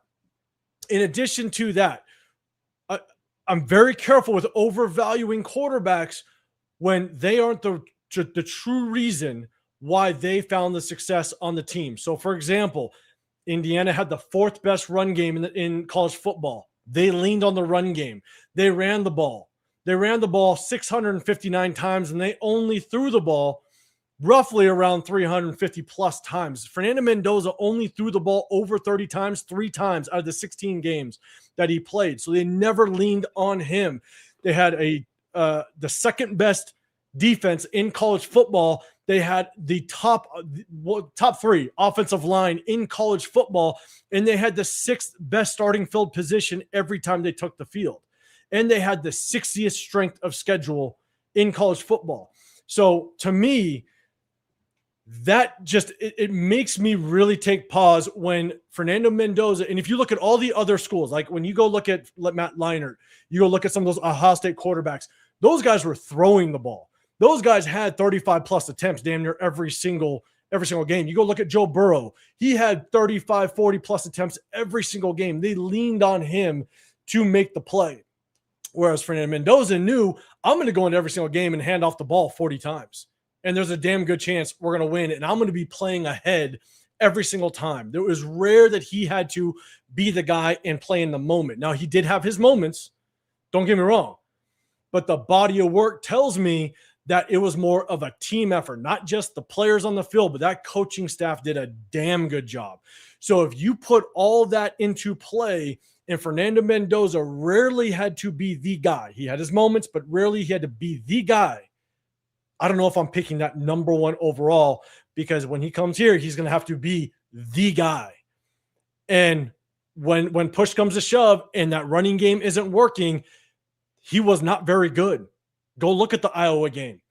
Go look at the first half of that Ohio State game. He takes really bad sacks because he has really bad pocket presence. And when the first read to check down isn't open, his eyes drop and he wants to take off and run. You're not going to do that in the NFL. And when you already have bad pocket presence, it's not going to be great because the speed is very different in the National Football League. And if you struggle with pocket presence at the college ranks, good luck trying to figure it out in the NFL. I'm not saying you can't do it, but the likelihood of you figuring it out is not very good. So you can throw all that out there, and it's just tough. I just don't bank on the fact that he was a Heisman Trophy winner. That tells me he should be the number 1. So let me kind of get to, sorry, I talked a lot, but I didn't even see any of the comments. Do you have any? No, I'm saying Jeff, I mean, Nav, you said I'd bounce. I never bounced anybody, bro. So I don't know what you're talking about. I don't bounce people. Like, people have called me outside of my name, talk about my mama. Like, I don't bounce anybody at the chat, bro. I talk it and I can hear it back. So I don't bounce anybody. So I know who did that to you, brother, but that ain't on me. Was that what he said? Did somebody bounce him? He said I bounced him the other night, bro. I don't bounce it. I've literally never timed out anybody that wasn't saying anything like that wasn't racist or, homophobic or Islamophobic or anti-Semitic. Like, as long as you keep it, you talk trash about me all you want. As long as you don't delve in any of those areas, I'm good. 100%. And so, and look, Rosetown, you said Mendoza will die for his brothers. That's enough for me. And I'll tell you, this is what's difficult with it, because that's the argument that I have to basically battle. Maybe Severe has to battle it. That's the tough part, is because when we have responses like that, like, again, like he won a Heisman, or he's going to be very smart. He's going to be smart. I'm not denying that, but Mendoza will die for his brothers. That's enough for me. That is the easiest way to overvalue and overdraft somebody. And I think that's what's happening right now. If you look at the body of work and what Fernando Mendoza was surrounded with, it was the perfect situation. And again, I'm not saying he's not going to be good. Like, I'm just saying it's not worth the number one overall. That's the problem that I have. Jason, yes, Mendoza graduated from Cal. He chose Indiana because his brother was there and there was great coaching there. He did it. Yeah. I mean, I don't fault anybody. I don't fault anybody for going to a situation they perceive to be a better situation. He saw a team that lost only 2 games a year before. I think they were 13-2 the prior year. And he said, look, I can go there. Most of the team is coming back. I think just about I don't want to say every starter. I think like most of the starters returned to that team. Plus they added Coogan from Notre Dame. Yeah, from Notre Dame. So they added a national championship representative at center from, to that school. So that's another improvement right there. So I don't blame him for going to that situation. Kurt Signetti runs a great system. Been running a great system since he was at James Madison. I don't fault him at all for going to that situation. I just don't like when people try to act like he went there and they were just some terrible team and he lifted them from nowhere. No, they were a very good team the year before. Curtis Work was a Heisman finalist the year before. So, Mendoza is a better player than Curtis Work. Yes, he's a better player than Curtis Work. So that logic would tell you that they're probably going to perform better if they return most of those starters and they add a better signal caller. And those guys have more experience in Power 5 football, as does the head coach and the coaching staff. Like, yeah, I agree with that. Yeah, Jason, you're saying all that said, Mendoza was phenomenal in getting his team to rally. His low attempts, I can't hold it against him. Again, that's really difficult to just say automatically he was the reason why that team rallied. They had the second best defense in college football. They had a top 3 offensive line. They had the 4th best rushing team, the 4th best rushing game in college football. It's like, how much motivation did that team need? They were the literally top 5 in almost every statistic you can think of. So I think just automatically thinking he was the reason why that team rallied is really tough to say, because imagine if he had the 20th ranked defense. Mendoza probably would lose 3 or 4 games, because yes, he had his Iowa game for sure. Well, yeah, that's the Omar Cooper game, right? Yeah. The Iowa game was the quick slant. Okay. What was the Omar Cooper one in the back of the end zone? About 40. The Omar Cooper was, I believe that was the Penn State game. Oh, maybe it was Penn State. Yeah, we made the circus catch in the back of the end zone. Yeah. So it's like, some people can say he was phenomenal at rallying the team, but it's not like he rallied a 20th ranked defense to make a goal line stop or something like that, or rallied an offensive line to really, get that final yard that they needed. It's really tough for me to just blanket say that, given the fact that it was literally the best team at every position we've seen in I don't know how long. So that's why I struggle to kind of just blanket say that. Easy look at the Purdue game. He did play Purdue, but Purdue is also a very bad team. So I don't know if I want to put too much merit into a team like that. So So, but again, shout out. Look, a lot of people, they like Ferdinand Mendoza, and that's fine. Out of curiosity, if we're unable to trade out of the first pick, what does that mean having to take Mendoza, or should we pivot and then drop another player at number one? We answered that kind of earlier in the live, so definitely check that out. We definitely got to get to the 30. We got to get to the 30. And so let's see. And Money Check. Hey, I'm going to address this real quick for you. I guess Severe and Identified know more about Mendoza than Spytek, Brady, and Kubiak. If they're in the room with them, who are you going to put faith in? That's assuming, and that's just, I know it's everybody's assumption, that we are a lock and we're picking Mendoza. And okay, all right. I know everybody wants that perspective, and you're right to say that. Go for it. Everybody thought, you know how many people thought us drafting Shedeur Sanders at 6 last year was a lock? That was the wild thing, is everybody's like, Shedeur Sanders at 6, that's a lock. We need a quarterback. We're getting them. And it's just like, stop it, guys. Like, these are the same people that's like, who knows more, you or Pete Carroll? Who knows more? Like these are the same people that said that. When I said Pete Carroll wasn't a good head coach, wasn't going to be a good head coach for us, we shouldn't have hired him. We should have went with somebody younger, went in a different direction. He's washed up. Seattle gave up on him. It's bad. It's going to be a bad deal. We shouldn't draft the running back at 6. It's a waste of time because, I don't think he's generational. Like, these people, who knows more, you or Pete Carroll? Who knows more, you or Brendan? It's always who knows more, me or these other people. But I've been right most of the time.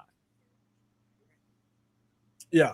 And Quark, shout out to you, but hey, you're saying what was Rourke's stats his last year? Ain't they the same as Mendoza? They're very similar, I think. Just less touchdowns. Less touchdowns, yeah, for sure. Less touchdowns. And mind you, and look, if Rourke didn't have the running game that Mendoza had either. And he had a year younger Omar Cooper and Elijah Surratt. Elijah Surratt got a second year over at Indiana. So They were just a year older, more experienced. And so Fernando Mendoza literally had a year more experience with his receiver core in that system. Man, everything aligned perfectly. That's because Surratt came over from James Madison. So that was his second year in the Big Ten was this past year. So, and I think was Hemby there? One of them wasn't there. I can't remember if it was Black or it was Hemby. One of them weren't there. Just for fun, man. Appreciate you. And then you got Money Check. Oh, we're gonna go. If Jesus walked on water, Severe and Identified would say that he got wet. It didn't count. His feet would be wet. So technically, yes. I would assume because his feet touched the water. But okay, we're going on. Dixon in the building. What's happening, big dog? Appreciate you throwing that out there, man. You're saying we remember how much even Derek Carr got love. He got some. He definitely did. So, man, I appreciate you, Dixon, popping up in us. Jason, real quick, maybe I misspoke. As a coach, some QB's best traits are their huddle command and how the rest of the team responds. Yeah. Sometimes. I mean, and I don't even think that's Mendoza. I think Mendoza, we showed last year, he was a clutch performer, when his team needed to be. He could make some big plays. I don't think the moment was too big for him. And I think that's something, look, if that can translate to the next level, that's something that's exceptional for him to build upon. What he does outside of those clutch moments, that matters as well, especially when you're a bad team, because you have to be able to get to those clutch moments in order to perform well in them. So if we're not even in games, or he's playing so poorly that he doesn't have opportunity to play clutch, then it really doesn't matter. But having that clutch gene, I think that's something that's important, and it's something you look for. I agree. We're gonna do 2 more, and we're getting to the 30. Okay, because we got to. And shout out to you, Omega LX. We're gonna get to it. I promise. We will do a chat, but we'll get through the top 30 fairly quickly. We do have some game film that we're going to show. Yeah. And so, Derek, all right, you said Mendoza sucks. We get it. Daniel, don't you know when to quit? When people come at us, we're going to address it at times. So guess what? It's the hot topic. But nobody said Mendoza. I mean, see, this is your sensitivity, coach. This same dude that was sensitive last year about Ashton Genty, bro. Get out your feelings, dog. Like, this is just nobody said Mendoza sucks. We just saying we shouldn't. Oh. If it was between taking Mendoza number 1 overall or trading back and getting more draft picks, we prefer the method of trading back and getting more draft picks. Nobody said Mendoza sucks. We both said I said he's worthy of a mid first round pick. I think 805 said he would take him in the later end of the first round. Nobody said he sucks.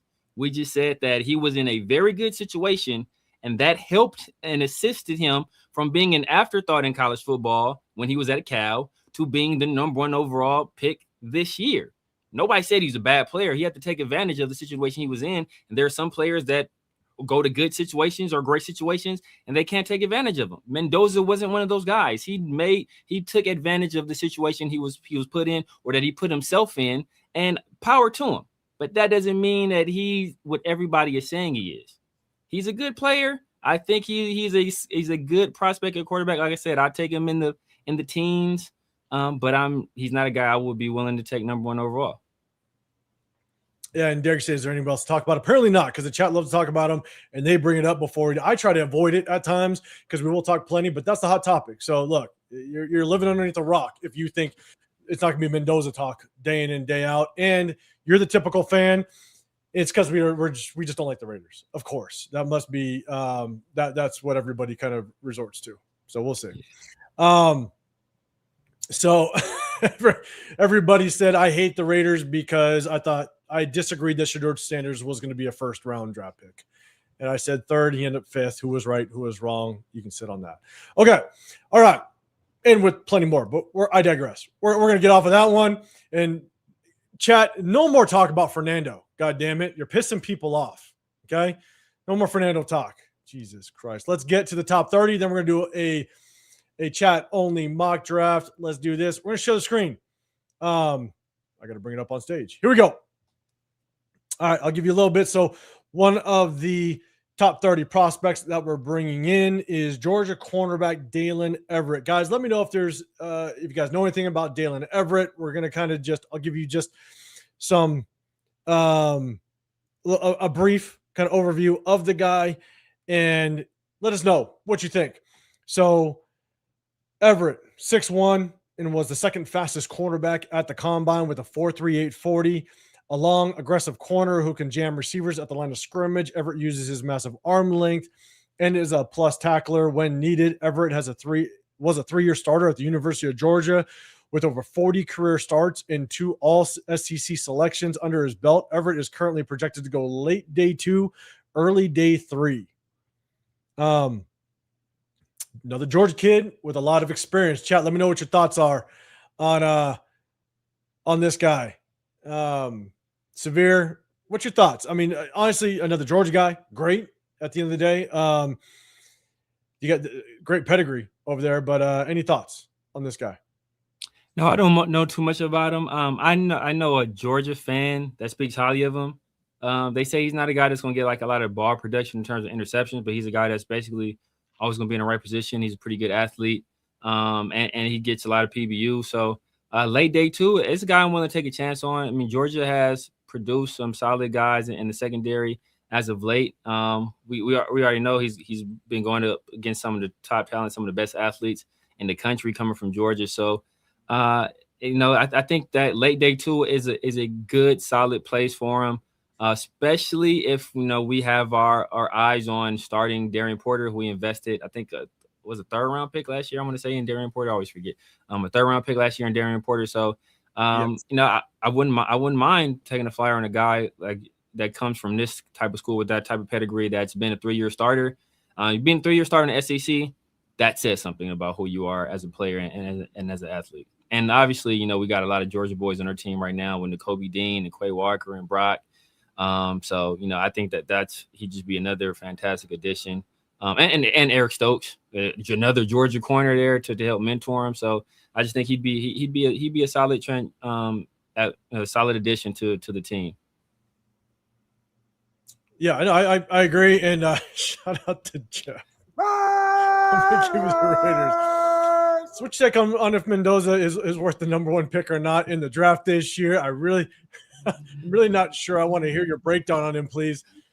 Not to you, Jeff. Jeff, you do a better breakdown than I do, so I'm going to leave it up to you. Everybody go over to Jeff's chat. A shout out to him. He goes live all throughout the week. Make sure you guys hit up Jeff. One thing I will say, Jeff, is according to Derek, I never said anything positive about Fernando Mendoza, which I still have a lot of positive to say about Fernando Mendoza, but it's called selective hearing. And we never say anything positive about not about Fernando Mendoza. We never say anything positive about the Raiders. It's different. Oh, yeah. Different. It's a different standard. I think you just gave the offseason A. I just gave it a B. If it's not positive enough, you should have gave it an A triple plus and gave it a gold star. But you didn't do that, so you're a negative 805. So I must be. I hate the Raiders, apparently, right? You guys can clip that. But Jeff, shout to you being an instigator. God damn it. Appreciate you, man. And Bueno, don't you make me switch my sign up. All right. Don't you talk about the backwards Raiders behind me. Jesus Christ, Bueno. Shout to Jason. You're saying Everett's like Porter, maybe just a tad better in press. Okay, I haven't done a lot of homework on him, so I really don't know, to be honest. Well, I'll start to do my homework, but I definitely want to get the chat's feedback on him, just how you like him. Honestly, in my opinion, I think really an underrated move that JohnSpytek did was he brought in a lot of Georgia Bulldogs, and when you can have those guys like Quay Walker and Nakobe Dean, those guys playing next to each other. Just a quick story. Me and in one of my best friends, we played linebacker side by side all through youth and going up through high school. So him and I were linebacker side by side, and in practice, we wanted to kill each other because it was bragging rights. We wanted to prove that we were the best linebacker on the team, and we'd kill each other in practice. But during the game, good luck. We decided to kill everybody else, and we loved it. You know what I'm saying? And we knew each other since playing football together, since diapers. We knew that if I wasn't to get it, I knew my buddy side by side, he was going to clean it up, and vice versa. And so the trust that we had. So I think it's a little bit underwhelming or valued signing, bringing both those guys in. Yeah. Then you bring back Eric Stokes, and now you got this guy.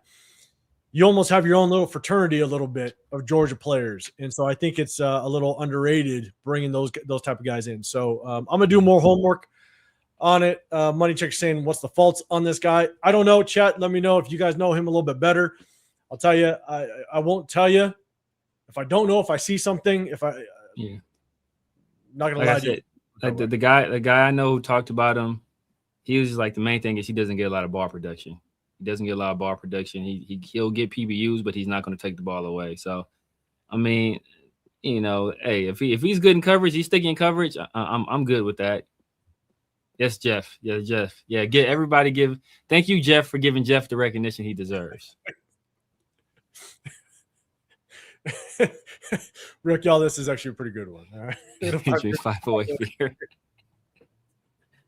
I actually have an 805 sign underneath my TV in front of me. All right. And so I might bring that over and have that backwards for you guys. God damn it.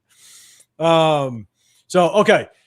We got Everett a little bit. Shout to him. Again, guys, do me a favor. Let us know what your thoughts are. Next one, we got an offensive lineman.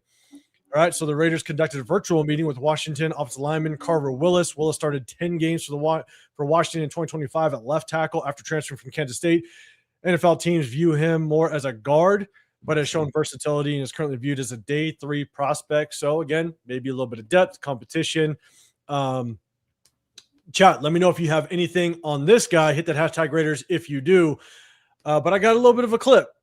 We can see just a little bit of what this kid actually does. This is from the Senior Bowl, I believe it is. I'll take this down real quick. My bad. Take this goddamn chat down from Raquel. God damn it. That was funny. Or Raquel, I'm not gonna lie. All right, here we go. Just a little clip. So what I tried to do is I tried to actually look at YouTube to see, can I get just an indication of who this guy is. Again, sometimes I will just Google Washington, University of Washington offensive line versus, and you'll kind of get a full gameplay. You really couldn't find a whole lot. You could find some, but I didn't have the time to go through it. But the kid looks aggressive. So I'm gonna play it real quick.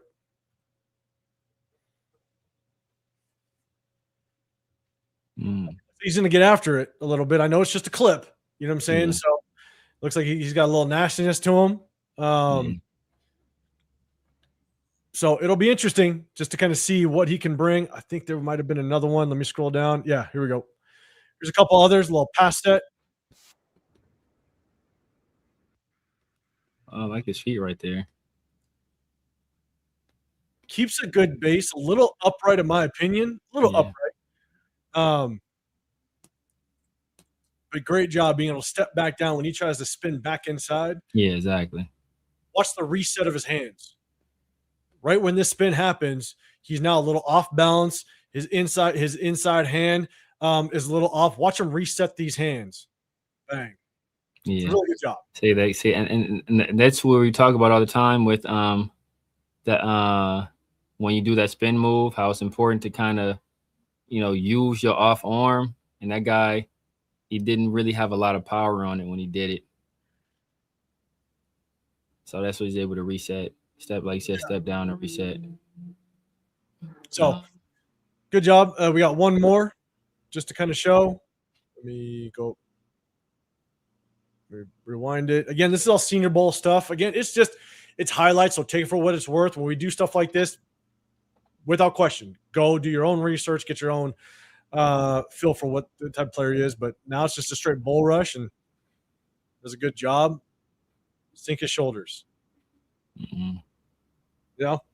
So not a whole lot on the guy, but chat, let us know if you guys have any take on this guy. Dank saying great in shorts. Yeah, it is shorts. I mean, I didn't like the first rep. To be honest with you, I don't like he got his hands outside. But the other two reps, and I think he's kind of a little overly aggressive on the first rep too. But these last two reps, I think we're pretty solid. Yeah, Jeff says come close to crossing his feet on the second step back. Yeah, I think on the previous one with the spin, I agree. That's why, and that's what happens when you get upright at times. If you get too upright, you tend to actually close your feet a little bit. If you can sink your hips down, keep your shoulders over your knees, stuff like that, it allows you to keep that base. So, hey, look, that's maybe why he's a day 3 guy. So maybe a guy just keep an eye on. Obviously, the Raiders are bringing him in top 30 pick. So we'll see. We'll see how it works. Let's go next. We got a little bit of an Anthony Smith out of East Carolina. Chat, hit the hashtag Raiders. Let us know if you got anything on this. The Raiders are bringing him in. Pre-draft 30 visit on April 14th. He said after his pro day yesterday at ECU, Smith attended North Carolina State before transferring to ECU in 2024. Smith, 6'3", 189 pounds, and ran a 4.40 yesterday while jumping a 10.3 in the broad jump. In 2024, he had 42 catches for 805 yards in his first season with the team. He caught 6 touchdown passes and ranked 6th in average depth of target, 17.8 yards. In 2025, he improved to 64 catches, 1,053 yards, and 7 touchdowns. Smith was a dangerous deep threat for the Pirates during his final season. Currently, Smith is projected as a UDFA target in April. Now, mind you, this is the start of a lot of receivers coming in. Rick L., you're saying never heard the dude. Severe, do you have anything on this guy? No, I never heard of him either, but those are some impressive measurables. I mean, I will say that, like you say, he's 6'3", around like 4.4, jumped, 10.5, you said on the broad. Like those are some solid measurables for a guy, and if it's a UDFA you're bringing in, or if you want to take a flyer on him in the 7th round, I wouldn't hate that if you like what you see and you like that he adds a little bit of not necessarily a different skill set, because we got a kind of a deep threat or supposed deep threat in Dante Thornton. But if he's a guy that's a little bit better in terms of tracking the ball, has better ball skills, catches the ball a little bit better, I wouldn't mind bringing a guy like that, at least for some competition. So I'm going to show a couple clips, and I just watched a little bit of him. And the one thing that I noticed really quick right off the box is he's a 4.4 guy, so he's fairly fast. But his get off at the line of scrimmage is extremely slow. And I think that's probably what ended up hurting him. And so when you watch some of his highlights, even though he's kind of beating guys deep, I think straight line speed, once he kind of gets his momentum going, I think he's fast. I think he shows that 4.4 speed. But his just initial get off the line of scrimmage, I think struggles real bad. And that's probably why he ends up being a UDFA. So he's at the top of the screen here. And like at times when he's got somebody kind of in his face a little bit or just kind of off of him, maybe 3 or 4 yards, it just let me kind of go. I'll go back a little bit. You'll kind of see where he is. He's at the top of the screen right here, I believe. Just his initial get off, he dips first and then he goes. And just that split second delay, I think, is the difference between you beating a corner deep and now you're hip to hip with them. And now you got to beat them all day long. So, and he's light, 186 pounds at 6'3". I think that's really tough for him. I think he's at the top of the screen here again. They being the dog crap out of Florida Atlantic. Goddamn, FAU. But just watch the get off. It just feels like he's just extremely slow on this one. And I'll hit play right now. Sinks. He just doesn't seem to cover much ground in those first 10 yards. And I think that's kind of what hurts him a little bit. We'll just play a couple more, then we'll get to the next UDFAs. Let me get to – there's a little closer look at it. That's a little bit slow motion. When he gets going, you can show his speed. Yeah, he's good. When he gets going, he's rolling. This is more in goal line. He's down here at the bottom of the screen. A little bit of jump ball action. Okay, I like that. 2 feet too. Let me make sure I kind of get to the right one. Here we go. Let's try this. Okay. He's at the top of the screen right here. Yeah, I see what you mean. You see, it's almost like if he's running anything that's not like a 9 route, his get off is considerably slower. If there's any other kind of action he's running off there, because that first one I didn't think was bad. I thought his get off was all right, but those other ones you can kind of tell if he's running anything where he's gonna have to gear down and or hit a guy with a move on a route. He isn't flying out of the box with quite the same level of intentionality, it seems. So, like you said, UDFA, and like there's Florida Atlanta, this is like North Texas, like Army. I'm not gonna this guy was killing those guys from Florida Atlanta. Like I'm not about to put too much stock in what he's doing right there. So I mean, obviously, we only had a few clips, but taking a flyer on a guy with those measurables, I'm not mad at that at all. Florida, ECU. I remember my guy. There's a guy I liked last year. What's the guy? The corner. Revel. Siobhan Revel. Yeah. The thing went to Dallas. I liked them. Obviously, everybody knows CJ2K. Well, for East Carolina. Yeah. So Jeff Pirates. Oh, he's a Raider. Let's draft him. You're saying looks stronger than Thornton? My 6-year-old son looks stronger than Thornton. Dang, you're saying he's laboring in the open field. He's definitely long strider. He's a long strider. And that's me. That's me. Like I was always a long strider. So I'm 6'4". I was thin. I probably weighed about the same as him when I was graduating. I was probably like 6'4", 195 or something like that. And I probably like 190 when I graduated. So I was probably about the same size as him. And I was a long strider too. So I'm very familiar with those struggles. And Raquel, he could be the Charles Grant. Raquel, you about to I just said I never banned anybody, Rick. I just said I never banned anybody, Rick. Don't you be the first. It's high standard. Do not be the first.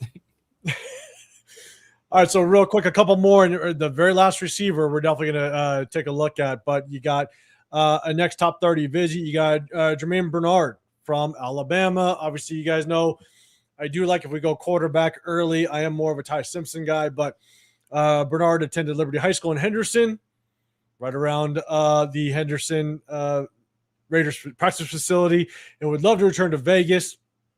Bernard had 3 stops in 4 college seasons, 1 season at Michigan State, the other one at Washington before transferring to Alabama for the 2024-25 season. He's 6'1", 200 pounds. Playmaker, posted back-to-back seasons with at least 50 receptions and 790 receiving yards as the top target for Alabama. Bernard is a shifty receiver who has an advanced route tree while also being one of the better blocking receivers in the class. He's projected to be a day 2 pick and more than likely in the 2nd round. So, guys, let me know your thoughts on Jeremy Bernard. Chat, hit that hashtag Raiders. Let me know. Severe. I'll go first just because I dove into the game film of Jeremy Bernard. And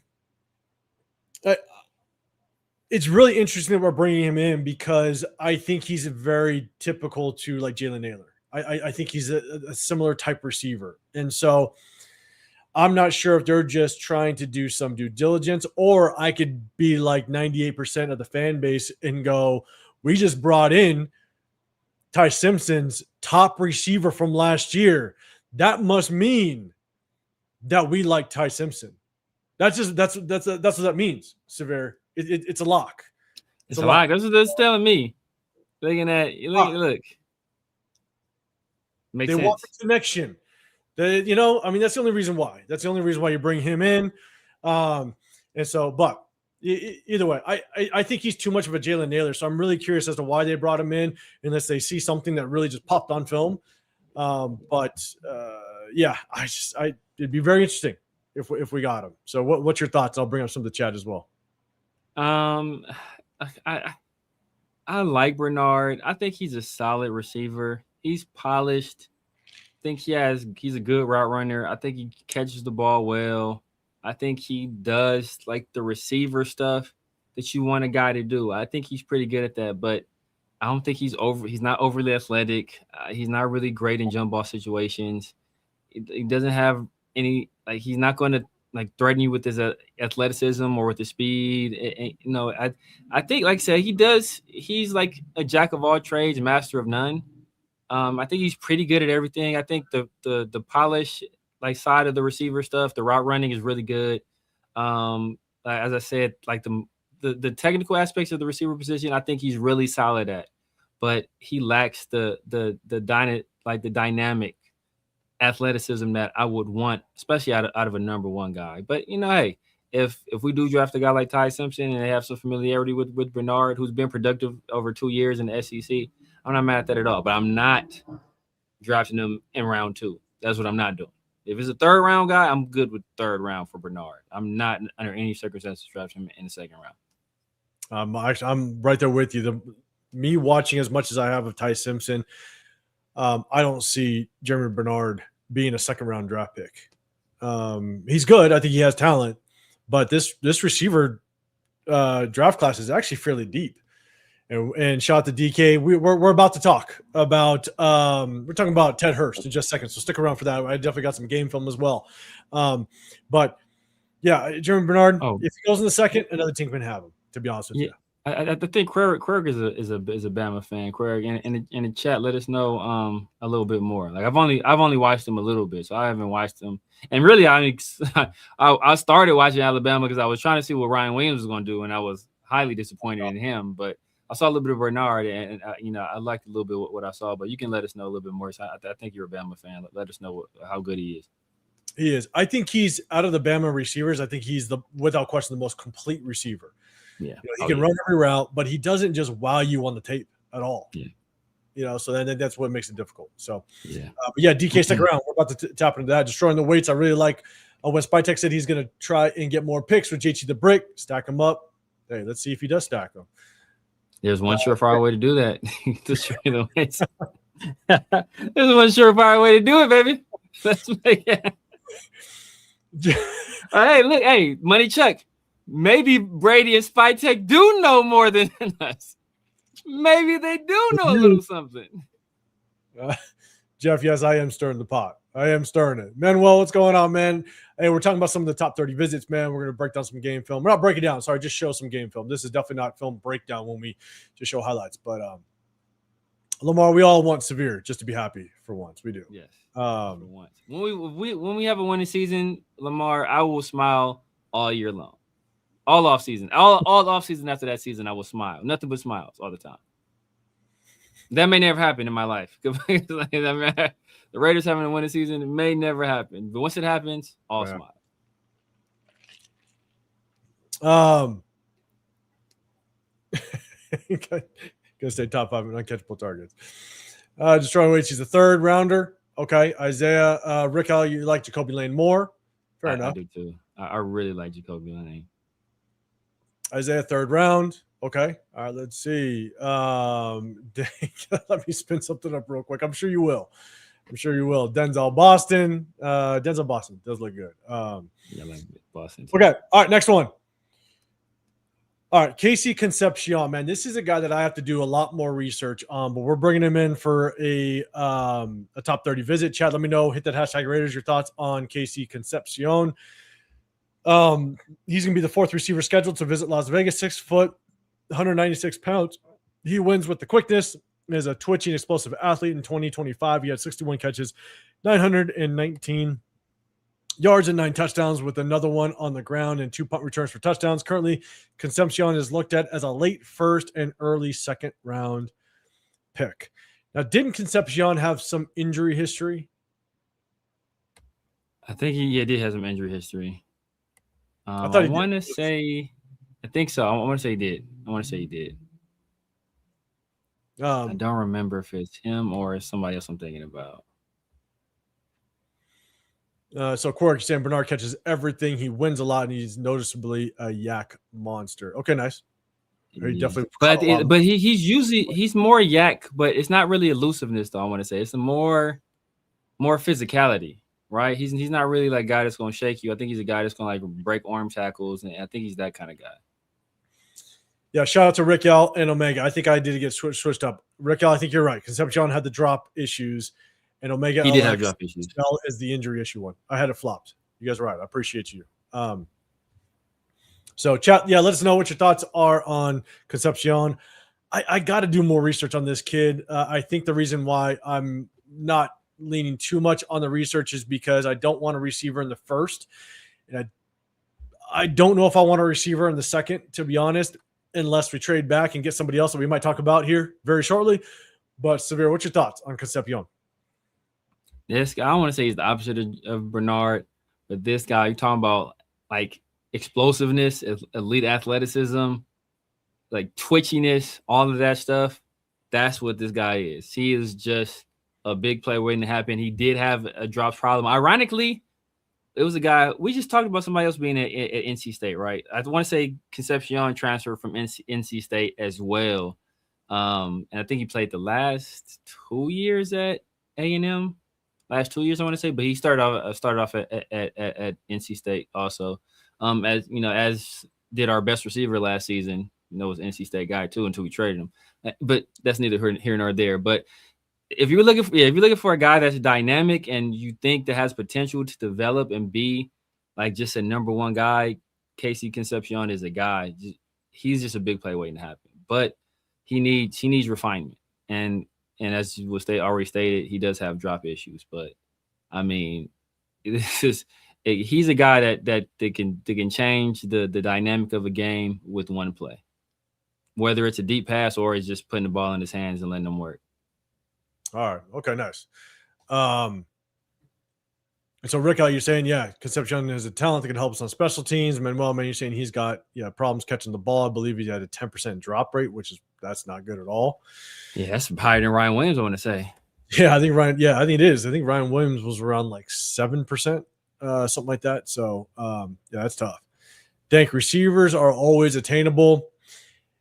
And kind of going back to our talks of if I didn't get Fernando Mendoza, who would I get? And I'd say Cardinal Tate, but that's really tough because every year there's a top receiver that is damn good. And so we have so many needs at so many positions. It's like I would hate to get Cardinal Tate as much as I think he's good. But yes, receivers are always attainable. I absolutely agree. So okay, Cork, you're saying we don't get one of those two. Don't draft Mendoza. And Manuel, I would place him as at receiver 4 or 5, in my opinion. Okay. All right. So, all right, that's Concepcion. If we get a little bit more news that we might even, be more aggressive on getting him, then maybe we'll do a little bit of film breakdown. Let's get to the next top 30 pick. We got who we have over him though. I mean, oh no, but he's that's the big three are in front of him, right? If he's at 4 or 5, it'll be Tate, Tyson, Boston, and Concepcion. I mean, that's pretty high praise. Pretty high praise. Like I said, on short stuff, because he put the ball in his hands, he'll make something happen. Yeah. So next one, We only got a couple more left. Raiders seem to be heavy on receiver as they're adding Texas Tech receiver Caleb Douglas to their list. Caleb Douglas, 22 years old, played 2 years at Florida, which I remember watching him before finishing with another 2 years with the Red Raiders. At the NFL Combine, Douglas, 6'3.5", 206 pounds, ran the 40-yard dash in 4.39 with a 10.6 broad jumps in the 31.5 vertical. In 2025, he caught 54 passes for 846 yards and 7 touchdowns last season. His collegiate totals came in at 135 receptions for 2,031 yards and 16 touchdowns. Douglas is currently projected as an early day 3 pick. Now, he was just a rotational guy at Florida. So what he ended up doing at Texas Tech, I don't know. I believe I have a little bit, so we can get a little bit of an indication as to who he is. So let me make sure I mute it. 54 catches, 186 yards, 7 touchdowns. You see him here, kind of the number 3 receiver in the slot. Chat, let me know what your thoughts are on Caleb Douglas. He looks like a big receiver out there. Little wheel route down the sideline. You got him down the goal line, down here at the bottom. Looks like a little jump ball action or back shoulder fade action.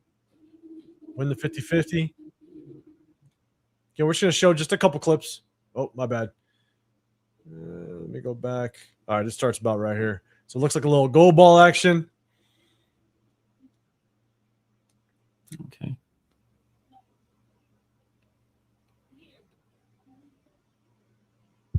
Nice little move off the line of scrimmage. If he's a 4-3 guy, man, he's got that straight line speed. Work in the middle of the field a little bit. Not bad.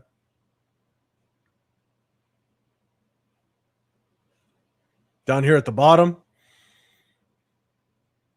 Some more goal line action. A little jump ball looks like. Yeah, good job. Again, these are highlights, so take it for what it's worth. You guys do your homework. He's at the top of the screen here. Good release off the line of scrimmage.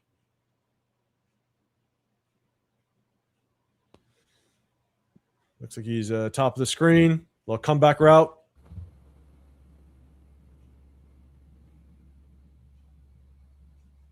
Where's he at? He might be all right. Top of the screen here. Looks like right here.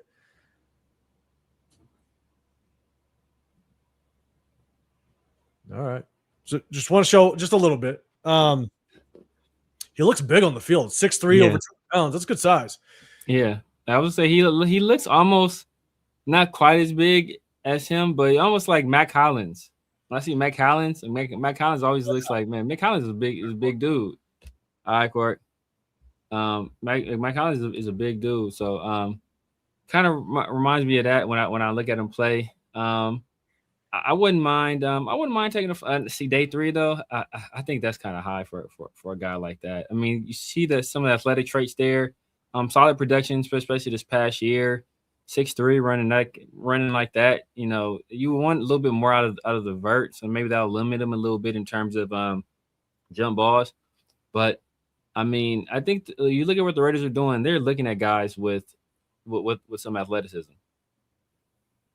They are. They've brought in quite a few guys that are that 6'2" plus type, and we're about to take a look at another guy that I'm high on. Severe's high on. Shout out to our guy Chris, Protect Shield. He's high on. And this is a guy that I think he's starting to creep his way into the second round a little bit. So Rico, you're saying good comp. Severe, that is a good comp. Fambo, you're saying Chris Brazel, Tennessee in the 3rd round.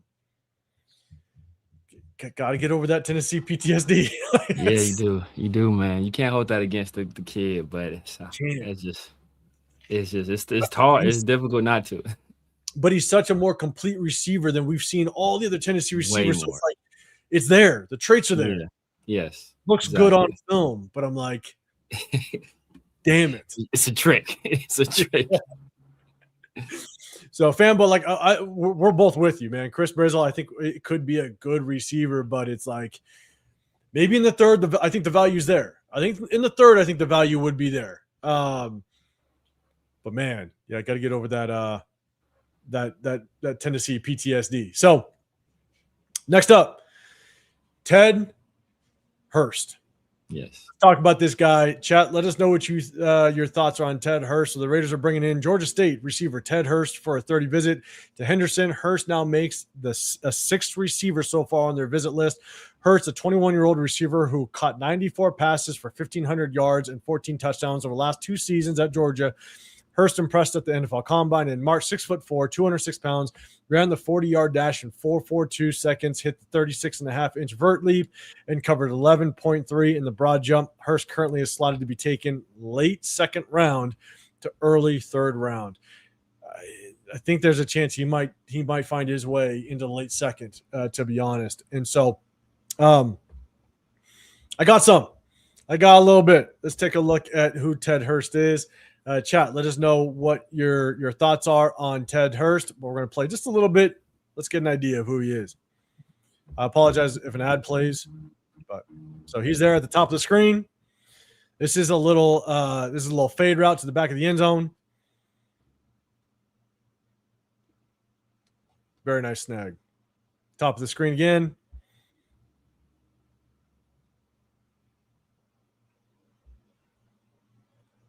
So I'm going to go back to this. This is nice.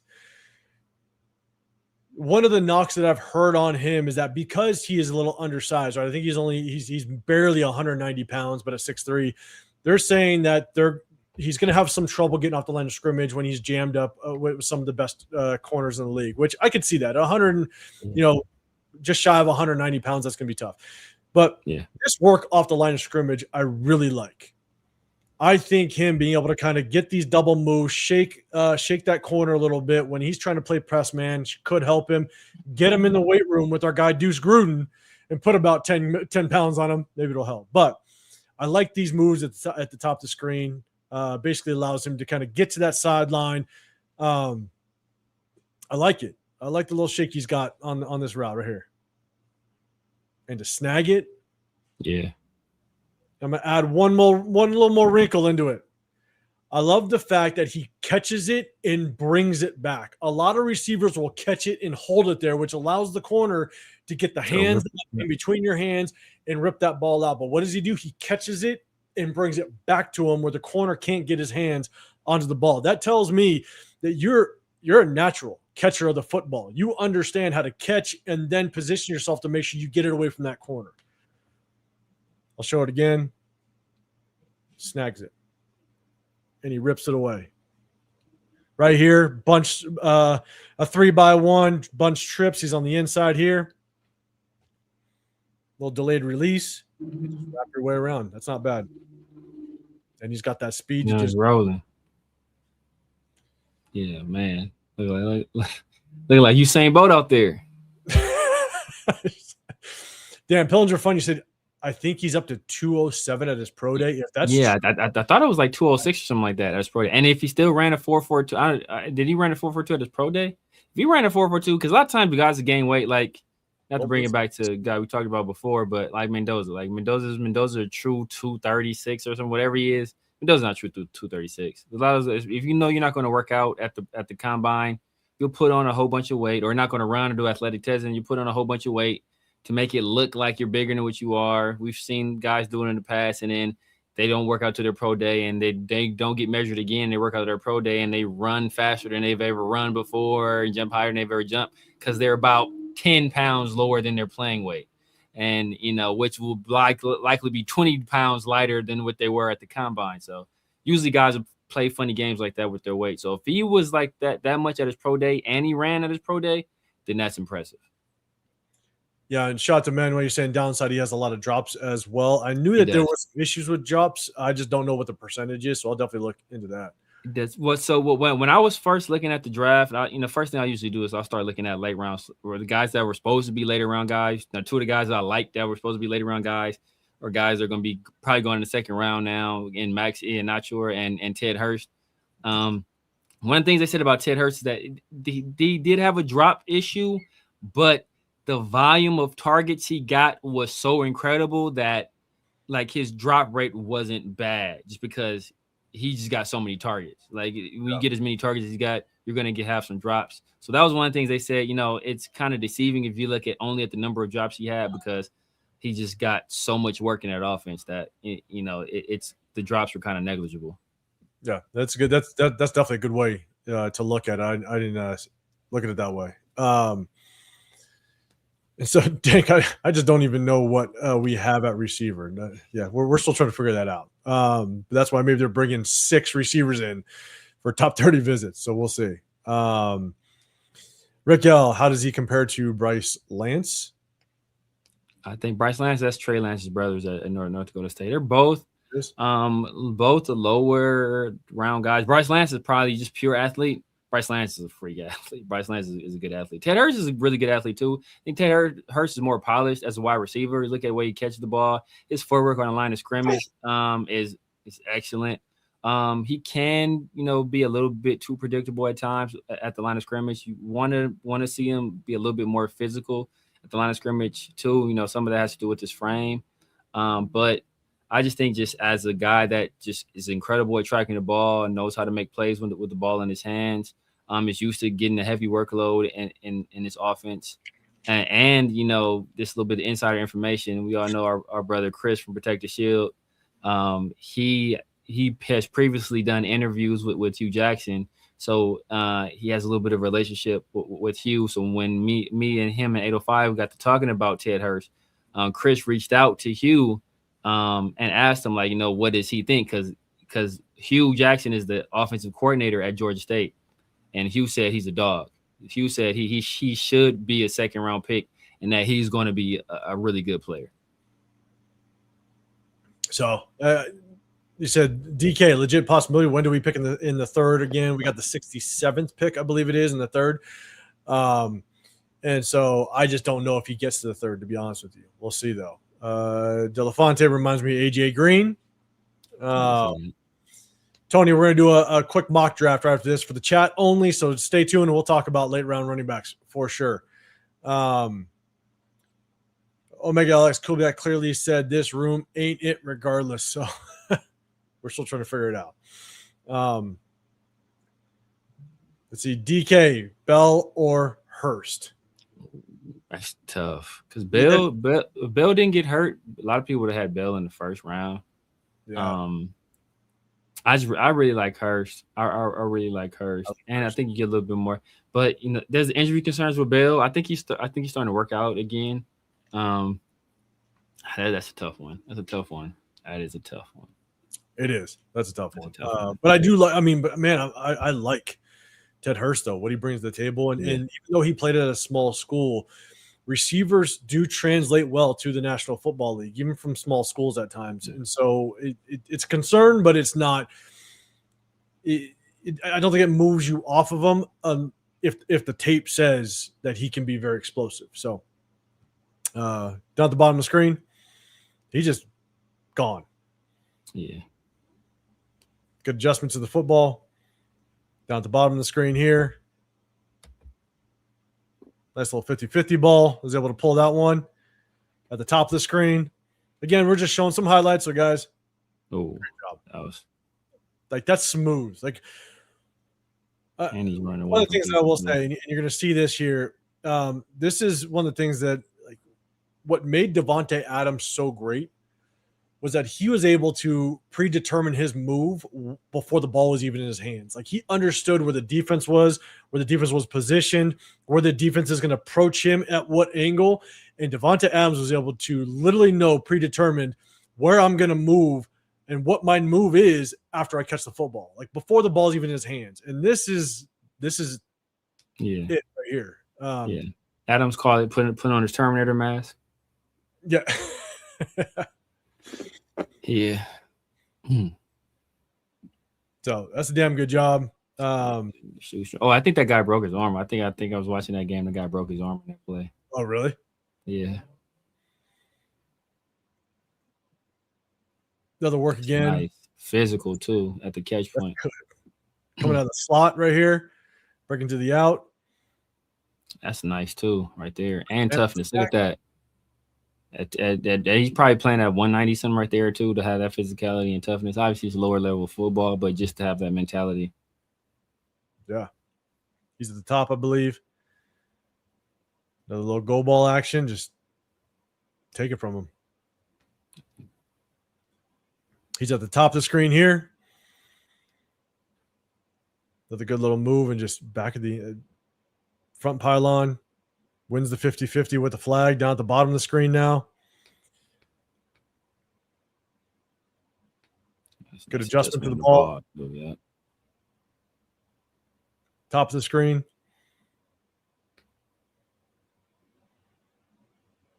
Oh, that's a nice grab. Yeah, if he caught that, that's nasty. That's a nice grab.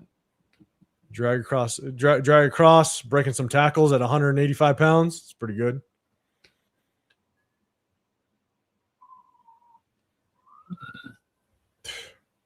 So I'm not going to show the whole thing. All right, you guys get a decent idea of who he is. So we're going to go back. I'm going to close this down a little bit. So guys, that's Ted Hurst, top 30 visit. When Dank, you're saying good hands. DK, you're saying he's got a good get off from the line of scrimmage. Yes, he does. He definitely does. Manuel, Bell's got good speed and separation, good hands, good at route running. Yeah, I like Bell. I like I said, it's the injury concern is going to scare some people off. I like Chris Bell as a wide receiver. Yeah, and DK Kubiak's probably got him circled and fight for him to get picked by the Raiders. Yeah, better than anyone we have not named Bowers. It's not saying a lot, but yeah, I agree. Exactly. So, all right.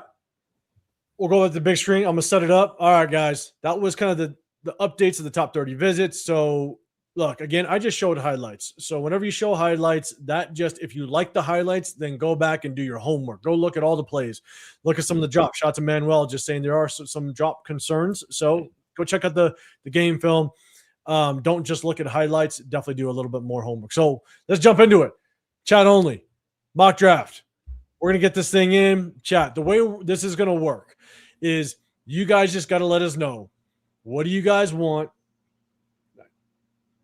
What do you guys want as the first pick? I'm probably going to know what the consensus is. So we're going to go through the first pick, and then when the second round comes, we're not going to do any trades on this one. Let us know what position you want to go to, and then I'll pull up the position group, and we can scroll through, and then majority wins on who we end up picking. And so I'm going to go ahead and share the screen. I'm going to zoom in so you guys can see it. Don't worry. Don't worry. Get some of these ads off of here. Okay. So obviously 7 rounds. We're not going to do any trades, so we'll go fast. We'll go obviously Raiders, and we're going to enter the draft. So chat, start it. Go. Who do you guys want at the number 1 overall pick? We're gonna enter it. Obviously, you got Fernando Mendoza. First 3 people to put a name in the chat. You guys are gonna go ahead and get it. Who do you guys want? That's true. I'm taking that trade with the card. Oh my God, we're getting trades like that. Oh, I already got my people working on it. You thought I was taking that shot. We got it. Oh, Jeff's got the trade out. No trades this one, Jeff. You gotta pick somebody. Oh, we got a tie. Hold up. Oh, we got Fernando. Oh, okay, so we got a Reese. Oh, this is close. This is close. We need one more from somebody. Tate's just laughing. Okay. All right. Bueno, Johnny. You know one of my behind me. God damn it. Okay. We'll go Fernando on this one. And then trust me, we're gonna do definitely more as we get closer to the draft. All right. So Fernando, it's it. We're gonna fly. We're just gonna look at the trade proposals. All right. You got Arizona willing to give their 3rd, the 34th, 65, next year's 1st, next year's 2nd. The Jets in this one are willing to give a 2nd, a 16, 33, and a 2nd next year. So really, oh my goodness, taking it. Oh my God. Oh my God. Oh my goodness. Just hit the accept button. Oh my God, this Cleveland one is ridiculous. Oh my God, I'm taking that one. Taking that one. And a 1st next year, so you're getting 3 total 1st round draft picks. You also get a 2nd rounder and a 3rd rounder. Bro, if we get anything close to this, anything close to that, I am taking that. I'm not touching that Pittsburgh one. But that Cleveland one, the Cleveland Jets one, I like the Cleveland one better than the Jets one. The Cleveland one, in my opinion, is perfect because you could still get a top player at the position group at number 6. Again, if you, I would go Francis Mongo. I like Mongo. Yeah. Or you might be able to get Tate there. Exactly, you could get Tate, but then you're sitting at 24. Where if you like Mendoza, 24 is more justified in my opinion. Yeah. I think he's still second round talent, but if you want a fifth year contract or fifth year option, it's justifiable. But you also can get probably the best interior defensive tackle at 24. You know what I'm saying? So it's like I think 24 is a really good spot to sit in, but that's neither here nor there. Okay, so all right, we got we're gonna go Fernando Mendoza. Thanks a lot, Bueno. Here we go. Fortunately, not playing that. Okay, no trades. We're picking at number 36, guys. All right, put in the chat. What position group do you want to go after right now? What position group? Ty Simpson. Take him. So, what position do you want to fight to the death? If you guys can see it, man, I want to get this ad off of here, but I can't. Yeah. So, all right, Bueno wants to look at free safety. I could look at free safety, guys. What first 3 people? All right, Jeff got D tackle.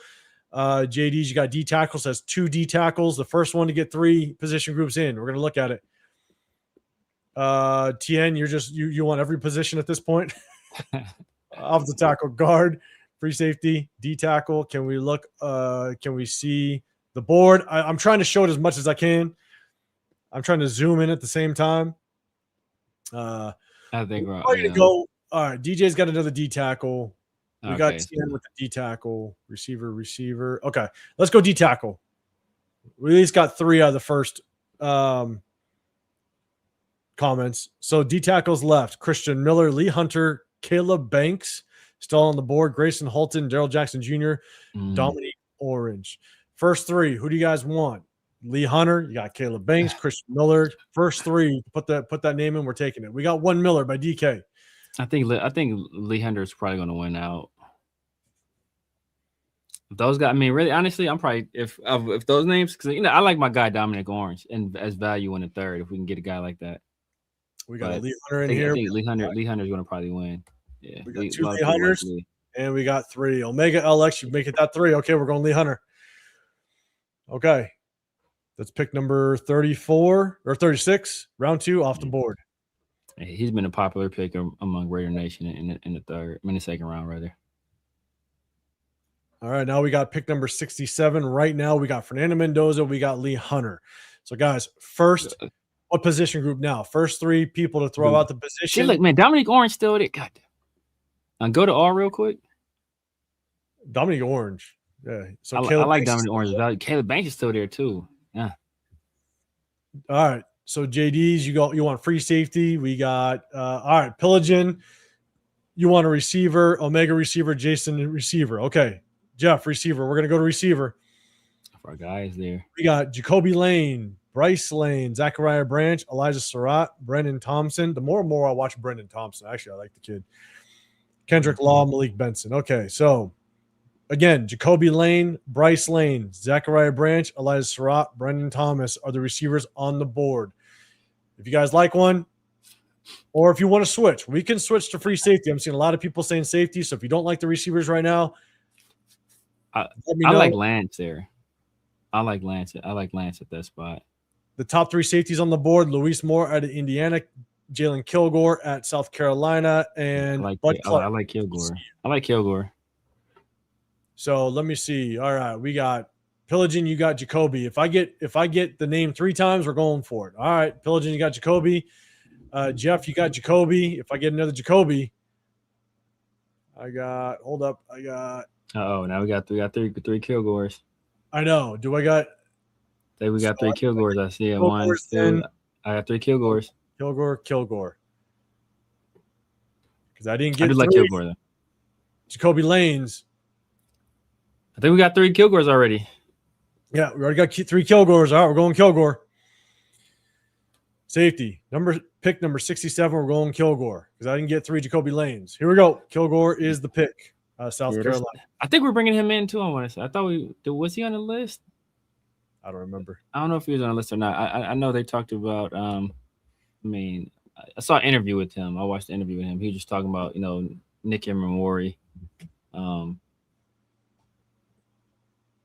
So we got number 1, Fernando Mendoza. Number 36, Lee Hunter. We got 67, Jalen Kilgore. All right, give me the position. What position do you guys want to look at next?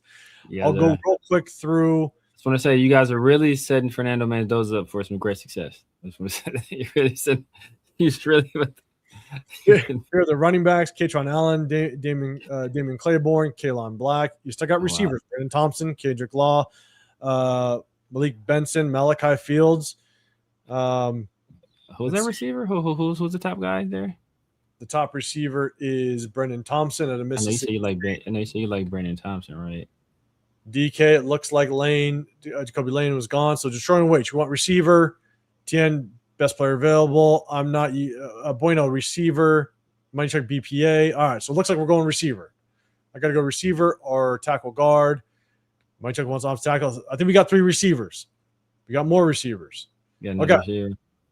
So the top receivers on the list: Brendan Thompson, Kendrick Law, Malik Benson, Malachi Fields. We're picking. This is pick 102.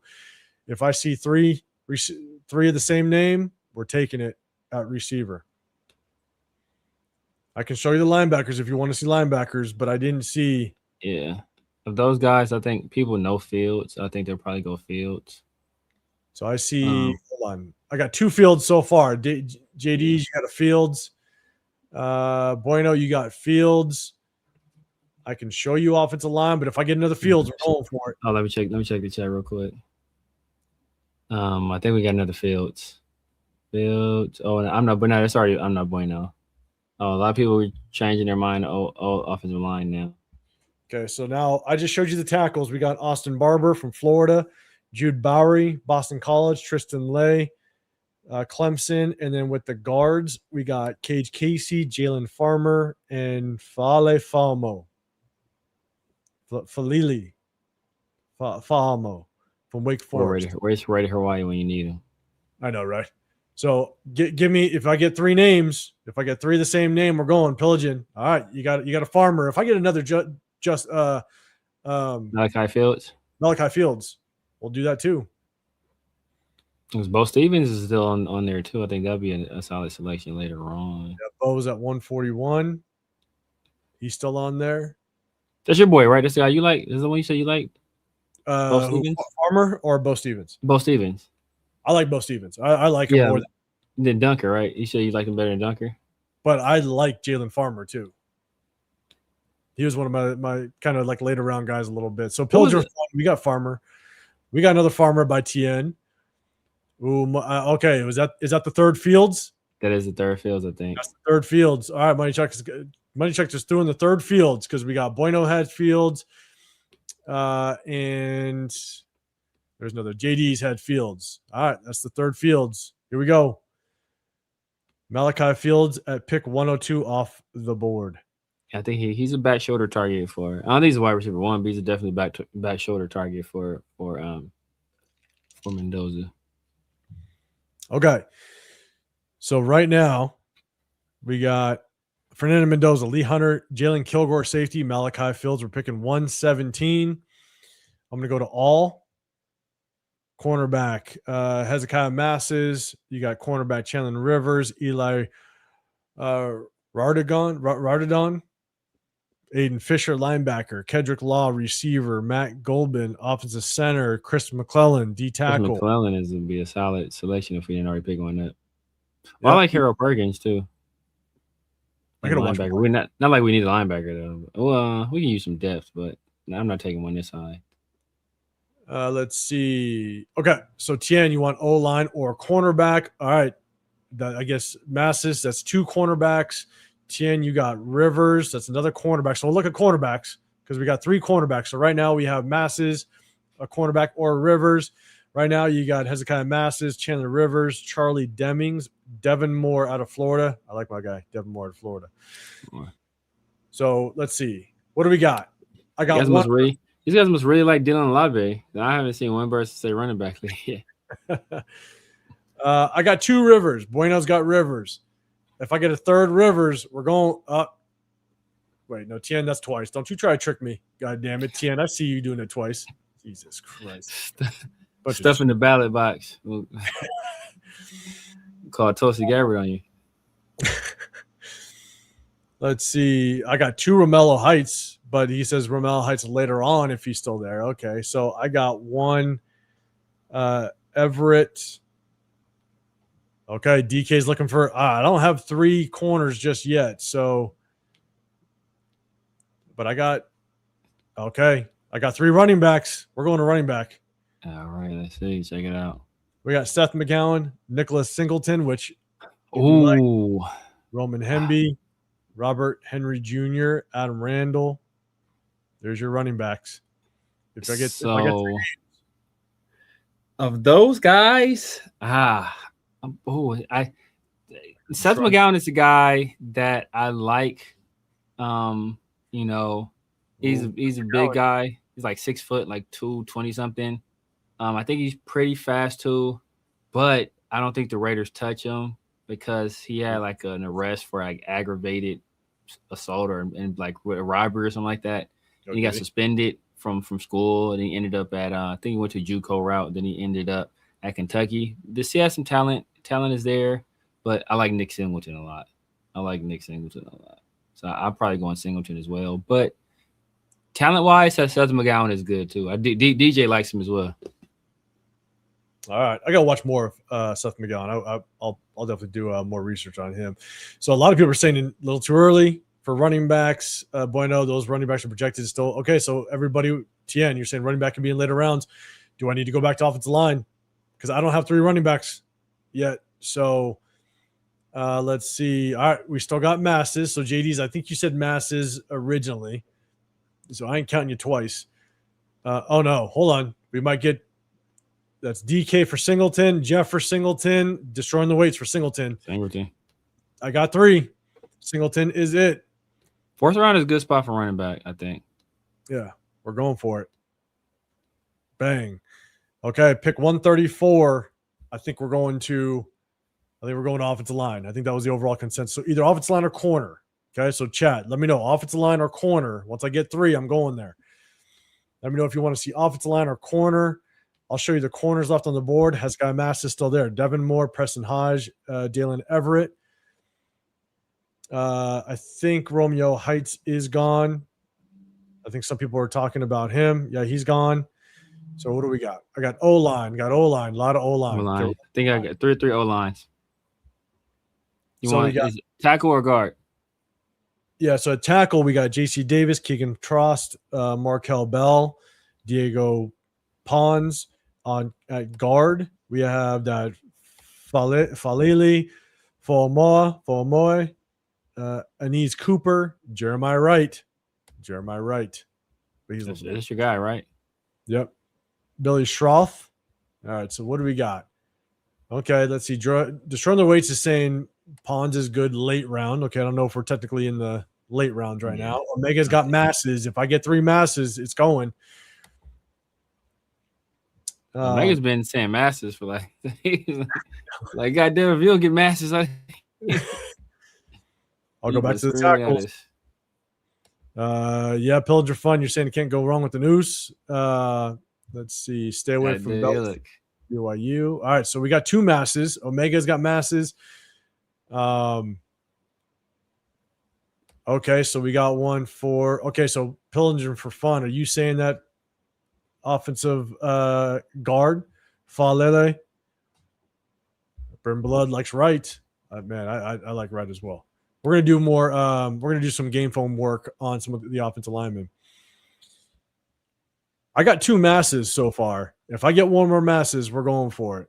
I could look at the linebackers really quick, but it looked like everybody kind of wanted to stick with. Yeah, I think it's some late guys. Caleb or Tareen York, Kendall Daniels.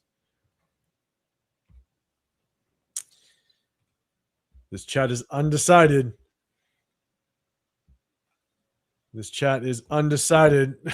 Pillage for Fun. You just threw or out there. Billy from Notre Dame. I honestly don't know who that is. I might go with 2 choices. I'm just letting you guys know because we got corner. We got Masses by JD's. We got Masses by Omega LX and Jeff. Jeff is coming to the rescue. All right, Masses it is. I got 3 Masses. Omega LX. You made him happy. Hezekiah Masses at 134 off the board. Pick 175. Here's your pick so far. Fernando Mendoza, Lee Hunter, Jalen Kilgore, Malachi Fields, Nicholas Singleton, Hezekiah Masses. All right. Now where do you guys want to go? All right, pillage for fun. You got Orr or Everett next round. So I think Orr was he was a linebacker, right? I think he's gone.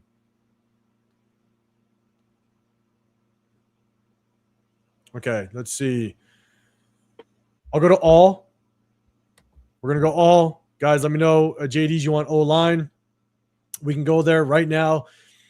Just the top players still left on the board. You got Cole Payton, quarterback, North Carolina. Jake Slaughter, center, Florida. Kendall Daniels, linebacker, Oklahoma. Inez Cooper, offensive guard, Miami. VJ Payne, Kansas State. Dante Corleone, still there, Cincinnati. But we got Lee Hunter. Jack Kelly, linebacker, BYU. Diego Pons, offensive tackle, Ole Miss. So still got some guys. Let's see. JD, you still want that O-line. Slaughter move to guard. Bueno, that's what you want to do. All right, guys, let me know what position group you think we're missing. Again, got Fernando Mendoza, Lee Hunter, Jalen Kilgore, Malachi Fields, Nicholas Singleton, Hezekiah Masses. All right, let's go. Pillagin is looking for D-end. I can show you the D-ends. Mason Reiger, Vincent Anthony Jr., Tyreek Sapp. Isaiah, I'm not doing that. God damn it. Quirk, you're saying Peyton. Who's Peyton? Oh, Cole Payton. Oh, quarterback. The quarterback, he is still there. He's not going to be there in real life, if that's what you're talking about. In real life, he's not going to be there. He's going to get overdrafted because he's got immense talent. But he just first of all played at North Dakota State, and he needs a lot of work too. He's not quite as much as Taylor Green, but he needs a lot of work also. Yeah, so DK, I'll go to the best player available. Isaiah, you and Jeff need to stop hanging out too damn much with the kicker comments. Jesus Look, Christ. I think we're gonna take one in the 5th or 6th. I think we'll take one in the 6th. We took one in the 5th before, right? Who do we take? We took your guy from Florida, right? Oh, Pinedo? Is it Pinedo? Eddie Pinero, yeah. was he from think Florida? so. We took a punter too. Yeah. Who was the punter we took? I can't remember. Can't remember. All right, DK, best player available. Again, going back, Cole Payton, Jake Slaughter, center, Kendon Daniels, linebacker, Inez Cooper, VJ Payne, Dante Corleone, Jack Kelly, linebacker, Diego Pons, offensive tackle. So, Tien, I can go linebacker. All right, guys, where we at? Ruben, Russ, is there any true free safeties available? Everyone on the roster is a hybrid. We can go safety, but we already got Jalen Kilgore. You got VJ Payne, Deshaun Singleton, Jalen Husky, Wydett Williams, Ole Miss. Wydett Williams actually is one of my late round sleepers. I actually really like him. Wydett Williams, Ole Miss. Jacoby Thomas, Miami. So let's see. Okay. Quirk. Fields not gone, be there. Fields not going to be there. Neither Hunter is shaky too. Are you saying just they won't be there at those draft? Fields in the 4th. Yeah, Fields in the 4th. Fields probably go 3rd round. I think Hunter might go there. It just depends on Hunter. Depends on a lot. Depends on how people feel about Katie McDonald and Caleb Banks. If those guys go before Hunter, then Hunter will be there. But if those guys don't go, then a team that's looking for a defensive tackle will probably go Hunter instead. So I'm trying to kind of work through this a little bit. We already got a running back, Nicholas Singleton. You can never load up, never be wrong loading up on some receivers. Obviously, at this point right now, you could look at players because we have 1, 2, 3, 4 picks left. You could be looking at maybe the linebackers if the values are there to also obviously help in special teams. But All right, let's go. DK, you want to look at defensive backs? We can do that. We got still corners: Thaddeus Dixon, TJ Hall, Andrew Fuller. At the cornerback position, safeties: VJ Payne, Deshaun Singleton, Jalen Husky, and Wydett Williams. Let's see. All right, we got Oculus 6. I don't know. My bad. Eric Rivers, receiver. Let me see. I don't have an Eric Rivers. I'm not sure exactly who that is, to be honest with you.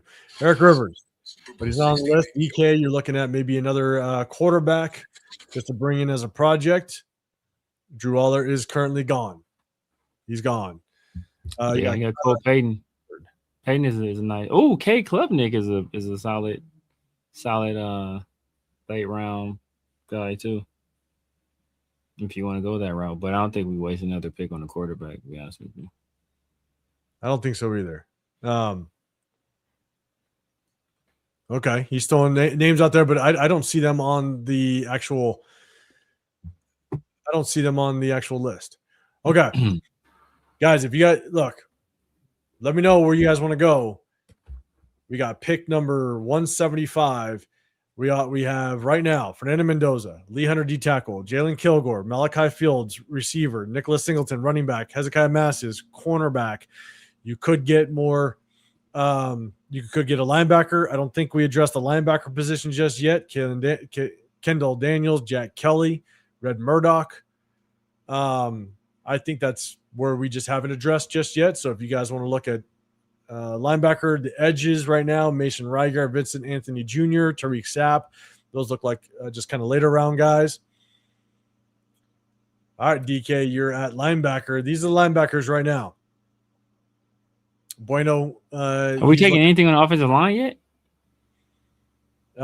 Nothing on the offensive line. No guards, no tackles.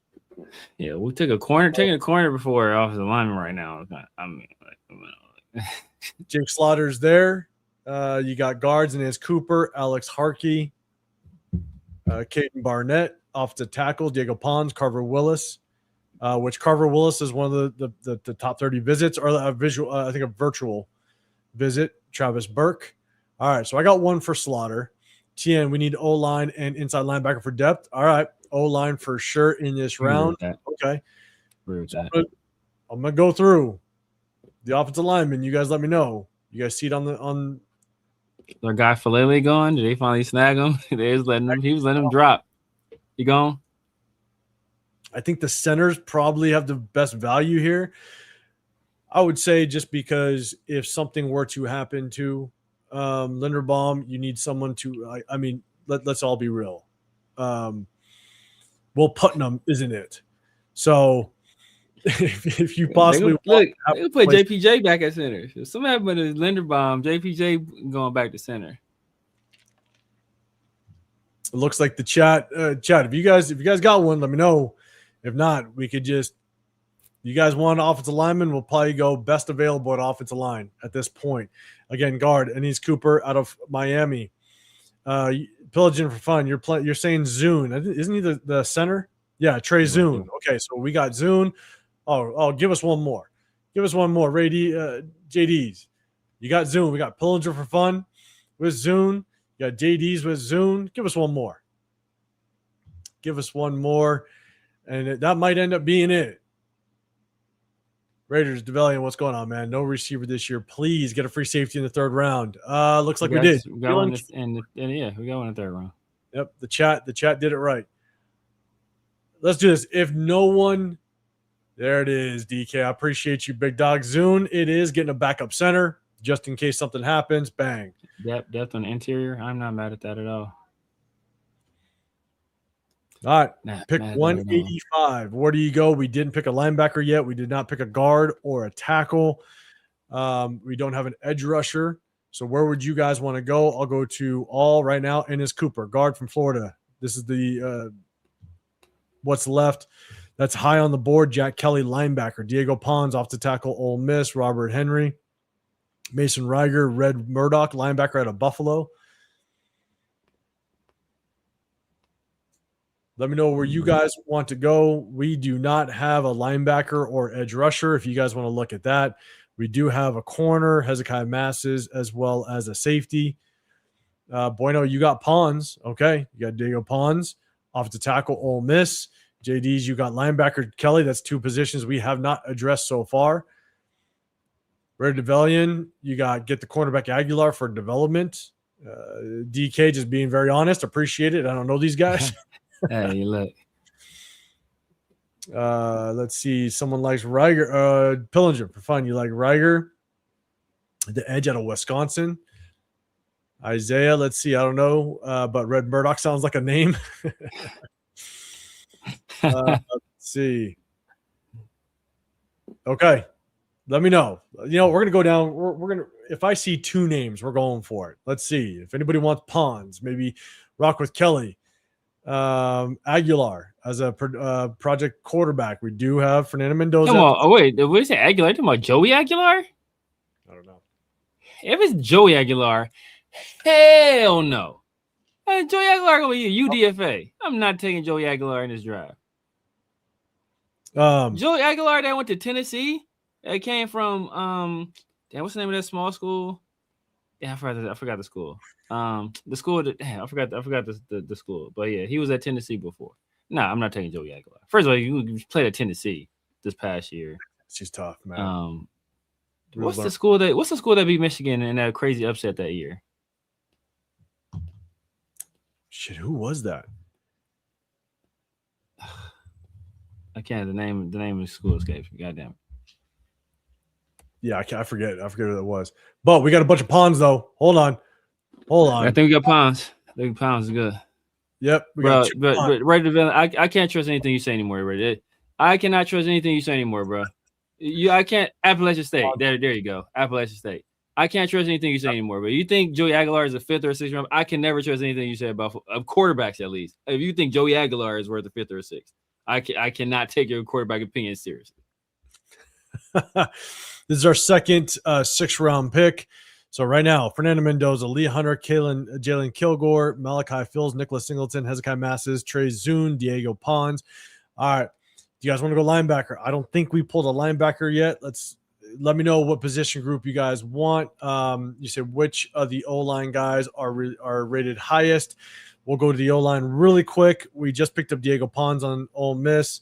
So you got Carver Willis, again, a virtual visit. Travis Burke, offensive guard. Alex Harkey, Delby Lemieux. And then Pillinger for fun. Let's see. You like Red Murdoch. Okay. We can look at the linebackers. We'll look at the edge rushers. Edge rushers, Vincent Anthony, Tyreek Sapp, Caden Curry. This is our second to last pick. Isaiah, tight ends. We can look at tight ends. All right, tight ends. We got Mark Klein, Josh Cuevas. Let's look at receiver one more time. I don't know who Caden Curry is. We got receivers, Jeff Caldwell. I'm going Jeff Caldwell. Take the chance. If you want to take a flyer on somebody, I'm taking a flyer on Jeff Caldwell.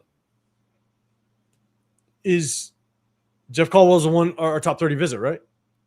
I don't know if you're top 30 visit. I know Jeff Caldwell was like 6'4", ran like a 4. Is that him? Nah, Jeff Caldwell went to Douglas. That's right. Cincinnati. He went to Cincinnati. And Jeff Caldwell's an athletic freak.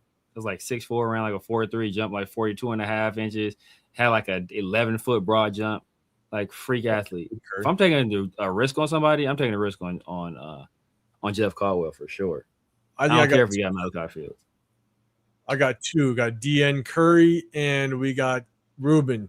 Caden Curry edge. Okay. I think we're doing it. That's at least 2. Bang. Caden Curry, 2 at 208. Bang. Give me the last pick of the draft, guys. Where do you want to go? All right. I mean, we can go back to Caldwell. Avon, JD's, you guys had Caldwell. Is he still there? Probably Jack Kelly late. Jack Kelly. Oh, was that the linebacker? That was the linebacker. Looks like he's gone. Gone. Yeah.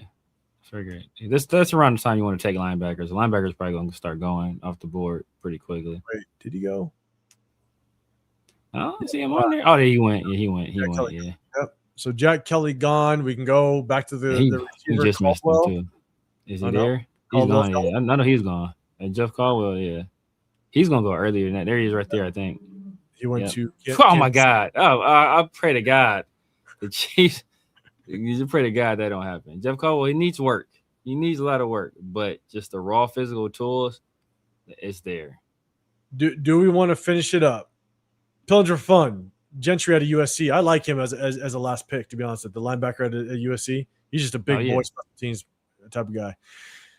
So the top guys on the BPA right now: Marlon Klein, tight end out of Michigan; Wyatt Williams, Ole Miss; Eric McAllister, TCU; Travis Burke, offensive tackle; Jacoby Thomas, safety out of Florida; Alec Harkey, Talik Sapp. I'll let you guys know our picks. This is the last pick of the draft. Fernando Mendoza, first round; Lee Hunter, second; Jalen Kilgore, third; Malachi Fields, Nicholas Singleton, Hezekiah Masses, Trey Zune, Diego Pons; Ole Miss offensive tackle, Caden Curry, edge. Where do you guys? I like the Caden Curry pick. Like I said, I would want Jeff Caldwell, but I'm not mad at Caden Curry. We got. Hold on, let's see. Curry. All right. I mean, I think take the 6'7" wing defender Gentry. Let's see. Who do we got? Appreciate it, Mark. Appreciate you. Thank you. See if Joey Aguilar's still there. Oh my God, I rated the villain. Okay, hold on. We got Jam Miller, Klein. Quarrick hates Jam Miller. Does he? He hates Jam Miller. What? Let me make sure Gentry's still on here. I didn't watch enough Alabama to tell you how good he is, but Quarrick hates him. Gentry's gone. Gentry's gone. Let's look at if Klein's still here. If we need a tight end, I think I got 3 Kleins. Who do we have? I like Carter Runyon. And unless you guys think we're going to trade Michael Mayer, I like Carter Runyon as tight end 3. We got Ivan Klein. JD's you got Gentry. Okay, but he's gone. DK, you got Klein. Yeah, I think that's 2, right? We say him going 2. I think that's 2. I think that's 2. We're gonna go Klein. I think we're going Klein. Klein. It is tight end work. Let's see if Aguilar is there real quick. I want to see. Yeah, Joey Aguilar. Hey, bro, come on, bro. He's behind. Who's it? Amon? Come on, brother. Tight end. It is. We're getting a little bit of depth. Hey, how's that? Will Kazmarek. How is he still there? Out of Ohio State. There's got to be. I don't know. Maybe it's their model. Maybe it is as well. Chat. We'll go Klein or Kazmarek. Which one do you want? We're going tight end. Klein or Kazmarek. Which one you want? That's kind of crazy. No, why? Because I think is the Max Clare went to Ohio State. I think maybe Max Clare took over Will Kazmarek's spot. I think that's what it is. So I don't think Kazmarek got a lot of work this year. But I've seen some film on him to where it's like for him to be at 241 to me is a little wild. But hey, yeah, I think Max Clare went. I think that's the kid's name, Max Clare. I want to say I forgot where he transferred from, but he transferred to Ohio State this year. He didn't have a great year. A lot of people thought, where did he go the year before? Because he did work last year. I think a lot of people, even with Kenyon Sadiq in the beginning of the year, I want to say they had Max Clare as like tight end 1 possibility. I think it was probably him. I think it was him and Kenyon that were like kind of battling out for tight end 1 going into this last season. And obviously Kenyon Sadiq just blew everybody's position out of the water. But I want to say Max Clare was like kind of outshined Kazmarek. So we are not adding another Berg, DK. God damn it. Okay, so look, we got 2 Kleins, but really we got no rebuttals on whether it's as Kazmarek or anybody else. So we're gonna go Klein. We're going Klein, people, because we had 2 Kleins. We're rocking with it. That is gonna be our draft, the chat draft. This is the chat's draft, and we're going for it. 219 Klein is the pick. We're gonna let this play out, and then it'll pick it up on the big screen. Bang.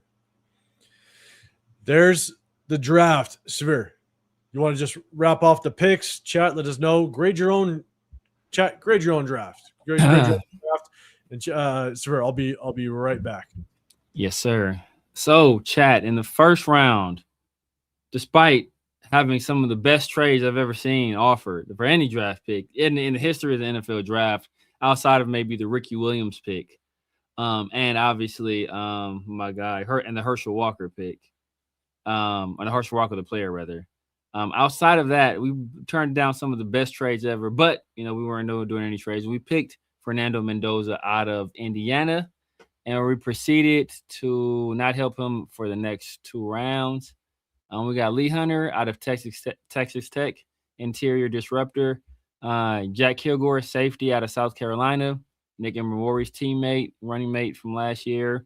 Malachi Fields, big body wide receiver out of Notre Dame. A little bit on the slow side, but he's a guy that, big catch radius, going to be good in the back shoulder game.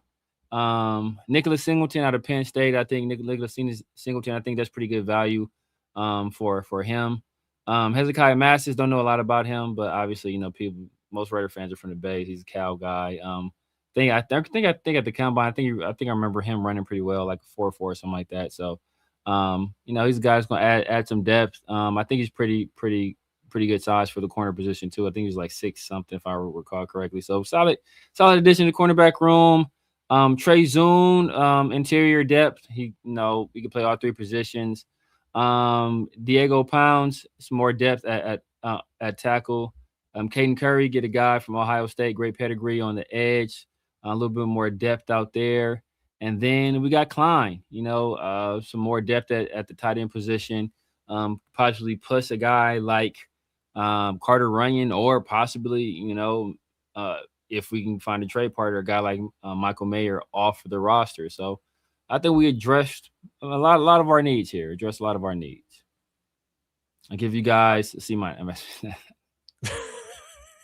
You got Buenos. You're giving yourself an A. Good job. All right, Isaiah, you're giving yourself a B-. I like it.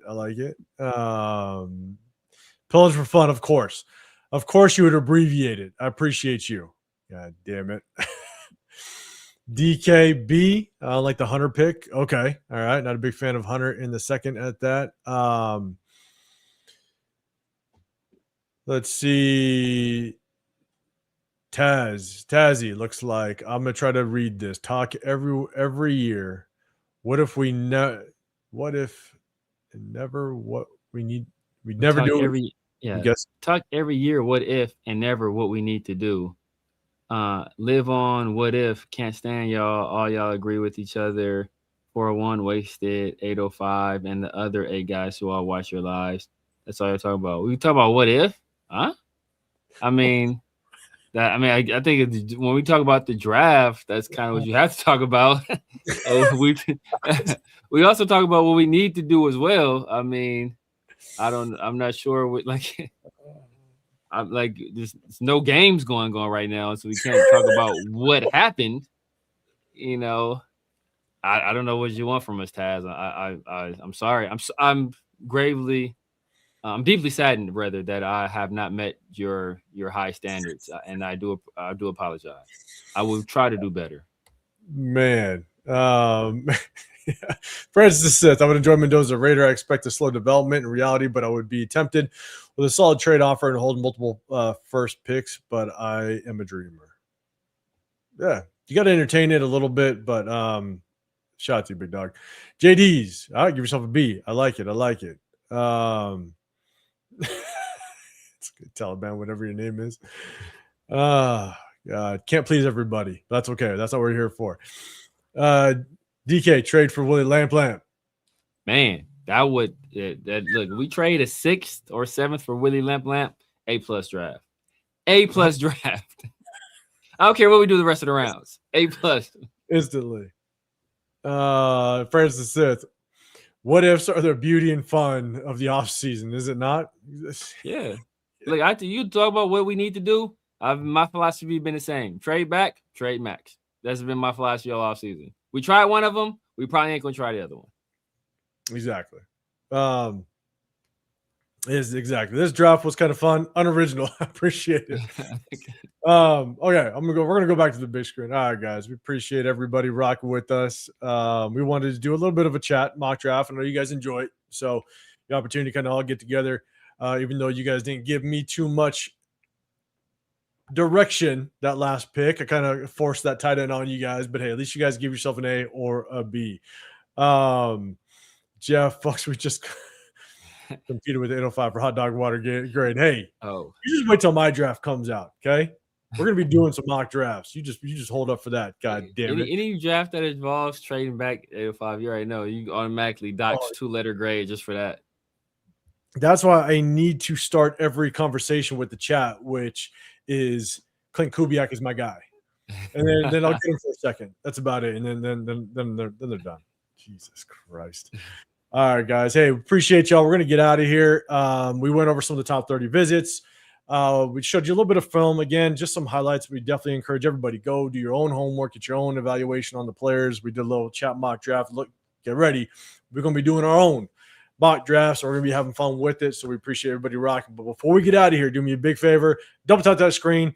But Severe, man, let everybody know what you got going on and where they could find you throughout the week. Man, you guys know what it is, man. The Severe Raider here on YouTube, Snapchat, TikTok, X, IG. Just about everywhere at the Severe Raider.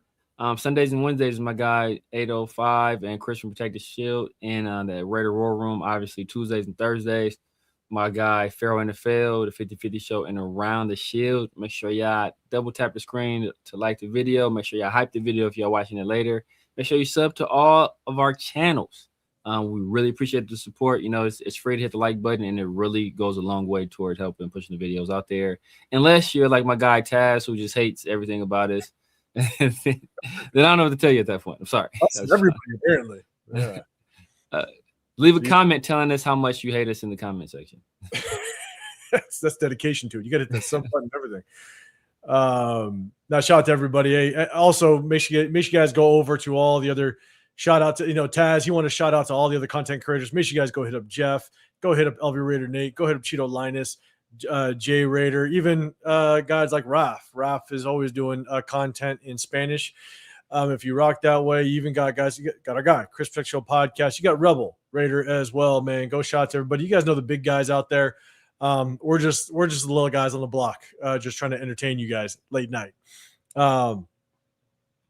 And so Jeff, you're saying, oh wait, does that mean I just agree with you guys and the 8 of us in the chat? My bad. I know we all agree way too goddamn much. So my bad. Shout out Rundown. Go check out Rundown as well, man. Everybody that's in this business. So, but before we get out of here, we're going to be at the draft. So hit us up on social media on our it's 805 Raider _805 Raider. You got the Severe Raider, a Chris Protection Podcast. He's going to be at the draft, but if you're also going to be in SoCal, Bakersfield area, Raider Nation Summer Kickoff, Raiders Crusaders on Instagram. He puts it together. Tap into him for all the details, but we'll be there. Hit us up if you guys are going to be there. Definitely put some names and faces.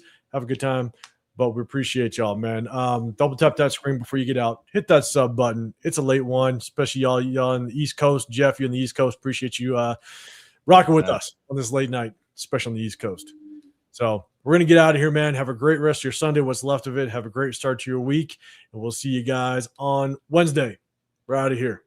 Peace.